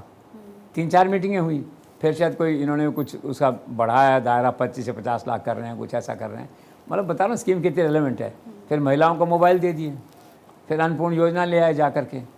तो बेसिकली क्या है कि OPS वाली बात मैंने जो आपसे कही, और ये कई सारी बातें हैं ना चलने वाली, अब क्या कर रहे हैं वो, अब मैंने सुना है कि घोषणा पत्र आने वाला है, और अशोक गहलोत का मानना है कि आज मैं 82 सीट्स पे हूँ, मैं कुछ और चमत्कार कर दूँ, मैं 100 सीट पे आ जाऊँ। भाजपा कहती है कुछ भी कर लीजिए आप, हम तो 140 पे खड़े हैं। एक बड़े नेता ने कहा सुनामी आएगी, कातिल साहब देखना आप 150 सीट लाएंगे हम, तो जो है 150 मत लाओ। सट्टा बाजार आज भी 123 बोल रहा है, सर्वे 118 बोल रहे हैं, 118 से 130-32 के बीच में, ये तो भाजपा का अर्थशास्त्र है। अशोक गहलोत हार नहीं मान रहे हैं, वो कह रहे हैं नहीं, आजकल जनता क्या डिसाइसिव मैंडेट देती है। अभी मैं आ रहा था तो एक मैसेज से आया था कि अशोक गहलोत का आकलन आज 106 सीट का है, वो तो एक अलग बात है। तो अभी भी क्या है, जाते जाते का मतलब चुनाव से, मतदान से पहले जाते जाते, ठीक है ना, तो एक ऐसा मास्टर स्ट्रोक चलना चाहते हैं कि और आ जाए कुछ वोट। तो एक तो इन्होंने चलाया कि जो समर्थन मूल्य है किसानों का, जिसको लेके झगड़ा रहता है हमेशा, यहाँ भी झगड़ा था पहले, किसानों का आंदोलन हुआ, वो कहना चाहते हैं मैं इसकी आपको लीगल गारंटी दूंगा कि आपकी सारी फसल को हम खरीदेंगे। बहुत बड़ी बात है अगर उन्होंने कर दिया इसको तो। फिर वो ERPC जो भरतपुर का ईस्टर्न कैनाल है, वहाँ की सारी जो बात है, वो कहते हैं मैं प्रतिज्ञा कर रहा हूँ, इसके अंदर प्रॉमिस कर रहा हूँ मैं इसको करूँगा। हालांकि केंद्र वाले करने देंगे नहीं करने देंगे वो बात है, क्योंकि बहुत पैसा चाहिए उसके अंदर, और उनको पता है पॉलिटिकल गेन के लिए किया जा रहा है, apart from the local benefit, वो जो जनता का वहाँ बेनिफिट है वहाँ पे जो है। और तीसरा एक और मैंने सुना है वहाँ पे कि एक तो ये आपने कहा ना MSP का हो गया, एक इसका EPRC का हो गया, और एक आपका कास्ट सेंसस जो नीतीश कुमार ने कहा, राहुल गांधी ने कहा है कि हम सारे देश में लागू करेंगे कास्ट सेंसस जो है, तो वो घोषणा करने वाले हैं। तो क्या है कि Ashok Gehlot is trying his best to garner each and every single vote to add his kitty जो है, कि शायद अगर मैं 82 पे हूँ अगर, ठीक है ना, तो मैं 100 पे पहुँच जाऊँ, 98 पे पहुँच जाऊँ। हालांकि 98 पे आएंगे तो राज बनाना मुश्किल होगा, दिल्ली में दूसरी सरकार है, साम दाम दंड भेद की सरकार है, ठीक है ना, फिर BJP वाले भी ट्राई करेंगे। लेकिन आदमी का मन तो है ना, आदमी सोचता है कि यार मैं ऐसा करूँगा तो ऐसा हो जाएगा। तो वो 3 गेम चेंजर स्कीम लाने की सोच रहे हैं, ऐसा मैंने सुना है लोगों से, हैं। और आला कमान का विषय है नहीं, अगर उन्होंने मन बना लिया है तो सोनिया गांधी को केवल ठप्पा लगाना है, कुछ नहीं करना उसके ऊपर जो है। तो आएंगे जयपुर में, जब होगा खड़गे वगैरह जब होंगे तो उसके अनाउंस कर देंगे आपस में जो है करके उसको। तो स्कीम्स की बात है, आदमी का मन तो यही है। आगे तो वक्त बताएगा 3 तारीख को कि क्या हुआ, आप 82 पे थे या 38 पे थे। क्यों, एक कंसेप्ट ये भी था पिछली बार जो मैंने आपसे कहा कि अगर लोकल चेहरों पे लड़ा जा रहा है चुनाव तो फिर ऐसी स्थिति रहेगी। एनी हाउ वो एक दूर की बात है। बहरहाल Ashok Gehlot is bringing 3 new schemes, ऐसा माना जा रहा है which may turn to be a one more game changer idea. ये तो एक फैक्टर की बात हुई, लेकिन सर एक और फैक्टर है और वो फैक्टर है पायलट फैक्टर। अभी भी कुछ लोगों का कहना ये है कि पायलट फैक्टर को लेकर गुज्जर समुदाय जो है वो कांग्रेस के समर्थन देने को लेकर डाउटफुल है। इसको लेकर आपका क्या आकलन है? देखो, आमतौर पे धारणा तो यही थी कि चूँकि पायलट सीएम नहीं बना, या उनका मानना है कि पायलट के साथ में नाइंसाफ़ी हुई, या पायलट के साथ में सम्मानजनक व्यवहार नहीं हुआ, ऐसा गुजर कम्युनिटी के एक वर्ग में, बड़े वर्ग में मानना रहा इस तरह का। तो आम इम्प्रेशन ये होता है कि वोट नहीं करेंगे कांग्रेस के लिए। लेकिन ये सवाल आज सबसे बड़ा सवाल है राजस्थान की राजनीति का, गुजर किसको वोट देगा। यही सवाल आज अमित शाह जानना चाहता है, यही सवाल अशोक गहलोत जानना चाहता है, किसको वोट देगा। ठीक है, 8 जिले मोटे तौर पर बताया मैंने आपको। जयपुर ग्रामीण हो गया आपका, जो है अलवर, भरतपुर, धौलपुर, सवाईमाधोपुर, टोंक, करौली, इस तरह के जो ज़िले हैं सारे जो हैं। लेकिन उसमें एक परिवर्तन ये हो सकता है कि पायलट आश्वस्त है कि इस बार अगर सरकार बनी तो सोनिया गांधी मेरी शपथ करवाएंगी। मेरा व्यू डिफरेंट है, मैंने पहले कहा। मेरा व्यू क्यों डिफरेंट है? अशोक गहलोत का मैंने 25/9 का दृश्य देखा था, वो किसी सूरत में सत्ता नहीं छोड़ेंगे, ऐसा मेरा मानना है। ठीक है ना, लेकिन दुनिया उम्मीद पे जीती है। बिल्कुल, Pilot has every right to be hopeful. उसको पहले कहा गया कि नहीं किया, अब तो सुखा ही गया कि वे अगली बार आपको मौका देंगे इसमें, खासकर प्रियंका गांधी। तो मैंने सुना है कि उसने ये मन बना लिया है कि साहब पहले सरकार तो बनाओ, गुजर वोट तो दिलाओ, फिर देखेंगे चीफ मिनिस्टर बनना नहीं बनना, जो भी एक अपॉर्चुनिटी तो आती है ना। अगर सरकार ही नहीं बनी तो पायलट के सपने की तो वहीं मौत हो जाएगी ना, बात ही खत्म है। अशोक गहलोत तो रह लिए मान लो 15 साल चीफ मिनिस्टर, वो तो नहीं रहा। तो ये हो सकता है प्रियंका गांधी का आश्वासन और उसी पैटर्न पे जो है पायलट सपोर्ट कर दे सारा। और दूसरा पहलू ये भी है, अशोक गहलोत की थीसिस का कहना है कि मुझे कोई गुजर वोट की कोई, मैंने ऑलरेडी कर रखा है इंजाम अपना। उन्होंने कहा कि मैंने जहाँ गुजर इन्फ्लुएंस है, मैंने गुजर एमएलए दिए हैं ऑलरेडी, और जितने पायलट के लोग थे उन्होंने सबको एमएलए बनाया है। वो जीत के आएंगे अपना, गुजर वोट क्यों नहीं देगा? मुझे नहीं चाहिए गुजर वोट, उनको चाहिए, उनके लोगों को। वो जीत के आएंगे तो जीतते तो कांग्रेस के टिकट पे आ रहे हैं ना, बीजेपी टिकट थोड़ी जीत के आ रहे हैं वहाँ से। ये दूसरा पहलू है। इसलिए मुझे लगता है गुजर वोट का कोई मेजर इशू नहीं रहने वाला, either on the assurance of Priyanka Gandhi via pilot और थ्रू अशोक गहलोत। वो जो रीजनल जो टिकट दिए गए हैं उन गुजर लीडर्स को, वो अपने आप लाएंगे वोट जो है। तो गुजर वोट से कोई, जैसे कहा था कि 40 सीटों का नुकसान हो जाएगा, कांग्रेस का सुपड़ा साफ हो जाएगा, इस थ्योरी को मैं बाय नहीं करता। Let's see. सर, स्थानीय विधायकों के खिलाफ एंटी इनकम्बेंसी की चर्चा राजस्थान में बहुत है, लेकिन बावजूद इसके अशोक गहलोत जब भी रैली करते हैं भीड़ वहाँ पहुँच जाती है। उधर सट्टा बाजार में ये चर्चाएं बहुत तेज़ है कि बीजेपी पूर्ण बहुमत के साथ राजस्थान में सरकार बनाएगी। अभी विरोधाभास की स्थिति है वहाँ। वही स्थिति ऐसी है कि ये तो फैक्ट है कि अशोक गहलोत की पिछले 7-8 जो मीटिंगें हुई हैं उसमें 3-4 हज़ार से लेकर 8-10 हज़ार तक लोग आए हैं। ये पहली बार हुआ अशोक गहलोत के जीवन में। इससे पहले जब भी वो जाते थे, मैंने कि उनकी ऐसी चुनावी मीटिंग्स में चूँकि एंटी इनकम्बेंसी रहता था, तो इस तरह का लोगों का स्वफूर्त मतलब स्वतः आना पहले ऐसा नहीं था। और अब 7-8-9 हज़ार आदमी अगर रीजनल चीफ मिनिस्टर की मीटिंग में अगर आ रहे हैं चुनाव के इस मोड़ पे, ठीक है ना, इसका मतलब है कि सत्ता विरोधी लहर नहीं है। और दूसरे सबसे आश्चर्य की बात है कि वो मीटिंगें कहाँ हो रही हैं, वो क्षेत्रीय विधायक है ना, कोई इनको जिसके क्षेत्र में मीटिंग हो रही है, तो उसकी जो खिलाफत थी वो कहाँ गई? वो काले झंडे दिखाने थे, उसको सीएम को नहीं दिखाए। वो एमएलए एरिया में प्रचार करता घूम रहा है वहाँ पे। तो बड़ा आश्चर्य में डूब गए हैं लोग, पर्यवेक्षक जो हैं, ऑब्जर्वर जो हैं, कि क्या हो रहा है ये। उनका कहना था कि अगर विधायकों के चेहरे वोट पड़ेगा तो कांग्रेस 40 पे शिफ्टेगी, लेकिन विधायकों में विरोध हो नहीं रहा उस तरह से, इक्का दुक्का विरोध हुआ है। तो क्या जनता ने स्वीकार कर लिया उनको, या जनता मौन धारण करके बैठी, वक्त आएगा तो वोट डालेंगे तो बताएंगे उस दिन। लेकिन अशोक गहलोत की मीटिंग में 5, 6, 7, 8 हज़ार लोगों का आना एक अजूबा टाइप है, इस तरह का है, जो बीजेपी के लिए चिंता का विषय होना चाहिए कि कैसे आ रहा है। तो बीजेपी के पास तो केवल प्राइम मिनिस्टर है, अमित शाह हैं, मैडम तो लिमिटेड जा रही हैं, वसुंधरा राजे। भाई को ऐसा लीडर नहीं है ना क्राउड पुलर उस तरह का, उस पैमाने का, उस स्पेक्ट्रम का, कि जो क्राउड को ला सके जो है। 8-10 हज़ार की मीटिंगें मतलब मुश्किल से होती हैं दैट वे। तो ये बीजेपी के लिए एक विषय होना चाहिए कि जो भीड़ आ रही है इसके क्या, इसको स्टडी करने की आवश्यकता है। सर, राजस्थान में प्रधानमंत्री मोदी की 1 दर्जन से ज़्यादा जनसभाएं हो रही है। क्या आपको लगता है कि प्रधानमंत्री का ये दौरा, ये जनसभाएं बीजेपी के लिए राजस्थान में एक गेम चेंजर होगा? He is the only hope, Amit Shah is the only hope. बस ये 2 ही लोग हैं इस समय तो जो है, कोई ऐसा बड़ा ठीक, बाकी ठीक है रीजनल लेवल पे गजेंद्र सिंह शेखावत चल रहे हैं, मैडम कर रही हैं अपने, आखिर बीजेपी के लिए कर रही है ना, इसके कर रही हैं, उसके कर रही हैं, जिससे कर रही हैं, जिसके एरिया में जा रही हैं बीजेपी में जा रही हैं, अच्छा क्राउड आ रहा है वहाँ पे। गजेंद्र सिंह शेखावत कर रहे हैं, सीपी जोशी हैं प्रदेश अध्यक्ष, वो कर रहे हैं, राजेंद्र राठौड़ कर रहे हैं अपने अपने हिसाब से। अरुण सिंह है वो लगे हुए हैं राजस्थान में जो है, थोड़ा बहुत सुपरविजन अपने प्रहलाद जोशी भी कर रहे हैं। तो क्या है कि कर तो सारे लोग रहे हैं। मेरा मतलब ये है कि प्राइम मिनिस्टर हमेशा आर द ओनली होप, खासकर प्राइम मिनिस्टर। उनकी 10-11 मीटिंग तो हो चुकी हैं, अभी और होने वाली हैं। अब जयपुर में मैंने सुना वो आ रहे हैं, दो बार आ रहे हैं जयपुर में। आके क्या है कि जो परकोटा है जयपुर का, हवा महल, LMB वगैरह सारा जो एरिया, चौड़ा रास्ता, वहाँ पे निकलेंगे तो लाखों लोग मकान के छतों पे देखेंगे, उनका एक माहौल बनेगा उसके अंदर जो है। आज राजस्थान में अनफॉर्चुनेटली बीजेपी के लिए कोई ऐसा माहौल नहीं बना है जिसमें कोई कह सके कि ये सरकार के खिलाफ ये 4 मुद्दे हैं, सरकार को हटाओ, कांग्रेस को हटाओ, गहलोत को हटाओ। ऐसे मुद्दे होते हैं चुनाव में आमतौर पे, अभी कोई ऐसा मुद्दा नहीं दिखाई देता है। ये बड़ी अजीब बात है। तो कम से कम फिर पॉजिटिव तरीके से सही, लोकप्रियता से सही। तो प्राइम मिनिस्टर पहले भी 11-12 मीटिंग कर चुके हैं और सारी मीटिंग उनकी हिट गई हैं। अभी उदयपुर गए थे, 40-50 हज़ार आदमी थे उसके अंदर। आज आपने देखा, मैंने देखा अभी टीवी पे कि MP में बोल रहे हैं कितने, वहाँ भी 40-50 हज़ार लोग बैठे हुए हैं। तो इसीलिए तो उनका आत्मविश्वास बनता है। इसीलिए तो कहते हैं कई बार नरेंद्र मोदी, मुझे नहीं ज़रूरत है किसी की, मुझे कोई नहीं चाहिए, मैं लड़ूंगा अकेला, मैं जीत के लाऊंगा, आप बैठिए। जो है ये आत्मविश्वास कहाँ से आता है? ये जनता का विश्वास है, जनता का भरोसा है, पॉपुलरिटी है जो आत्मविश्वास लेके आती है। तो राजस्थान की यही स्थिति है, he is the only hope. तो मैं ऐसा मानता हूँ कि अभी आने वाले दिन जो प्राइम मिनिस्टर की मीटिंग होंगी, इससे बीजेपी मान लो आज किसी संख्या पे भी है, मान लो 123 पे, 140 पे, जो भी है, 92 पे है, किसी पे भी है, तो मान के चलो सीटें बढ़ेंगी। प्राइम मिनिस्टर की मीटिंग जो है एक गेम चेंजर टाइप ही बनेगी, क्योंकि 11th आवर का टाइम है ना, चुनाव का टाइम है, वोट डालने का जो है। और वो 3-4 करेंगे मीटिंग इस तरह की जो है, लेट्स सी।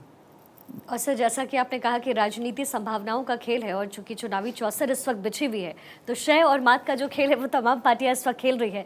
लेकिन ये सिर्फ एक पिक्चर है। 2023 में जो विधानसभा चुनाव हो रहे हैं वो सिर्फ एक ट्रेलर मात्र है, क्योंकि 2024 का रण जो होने वाला है वो साधने वाली स्थिति होगी जो पूरे पिक्चर के तौर पर आएगी। 2023 का इफेक्ट 2024 के चुनाव पर कितना बनेगा और कितना दिखेगा, ये देखना दिलचस्प रहेगा। लेकिन सर, फिलहाल बहुत बहुत शुक्रिया आपका हमारे साथ जुड़ने के लिए और साथ ही विश्लेषण करने के लिए। बहुत बहुत शुक्रिया आप सभी का। इसी के साथ अब बने रहिए भारत 24 के साथ।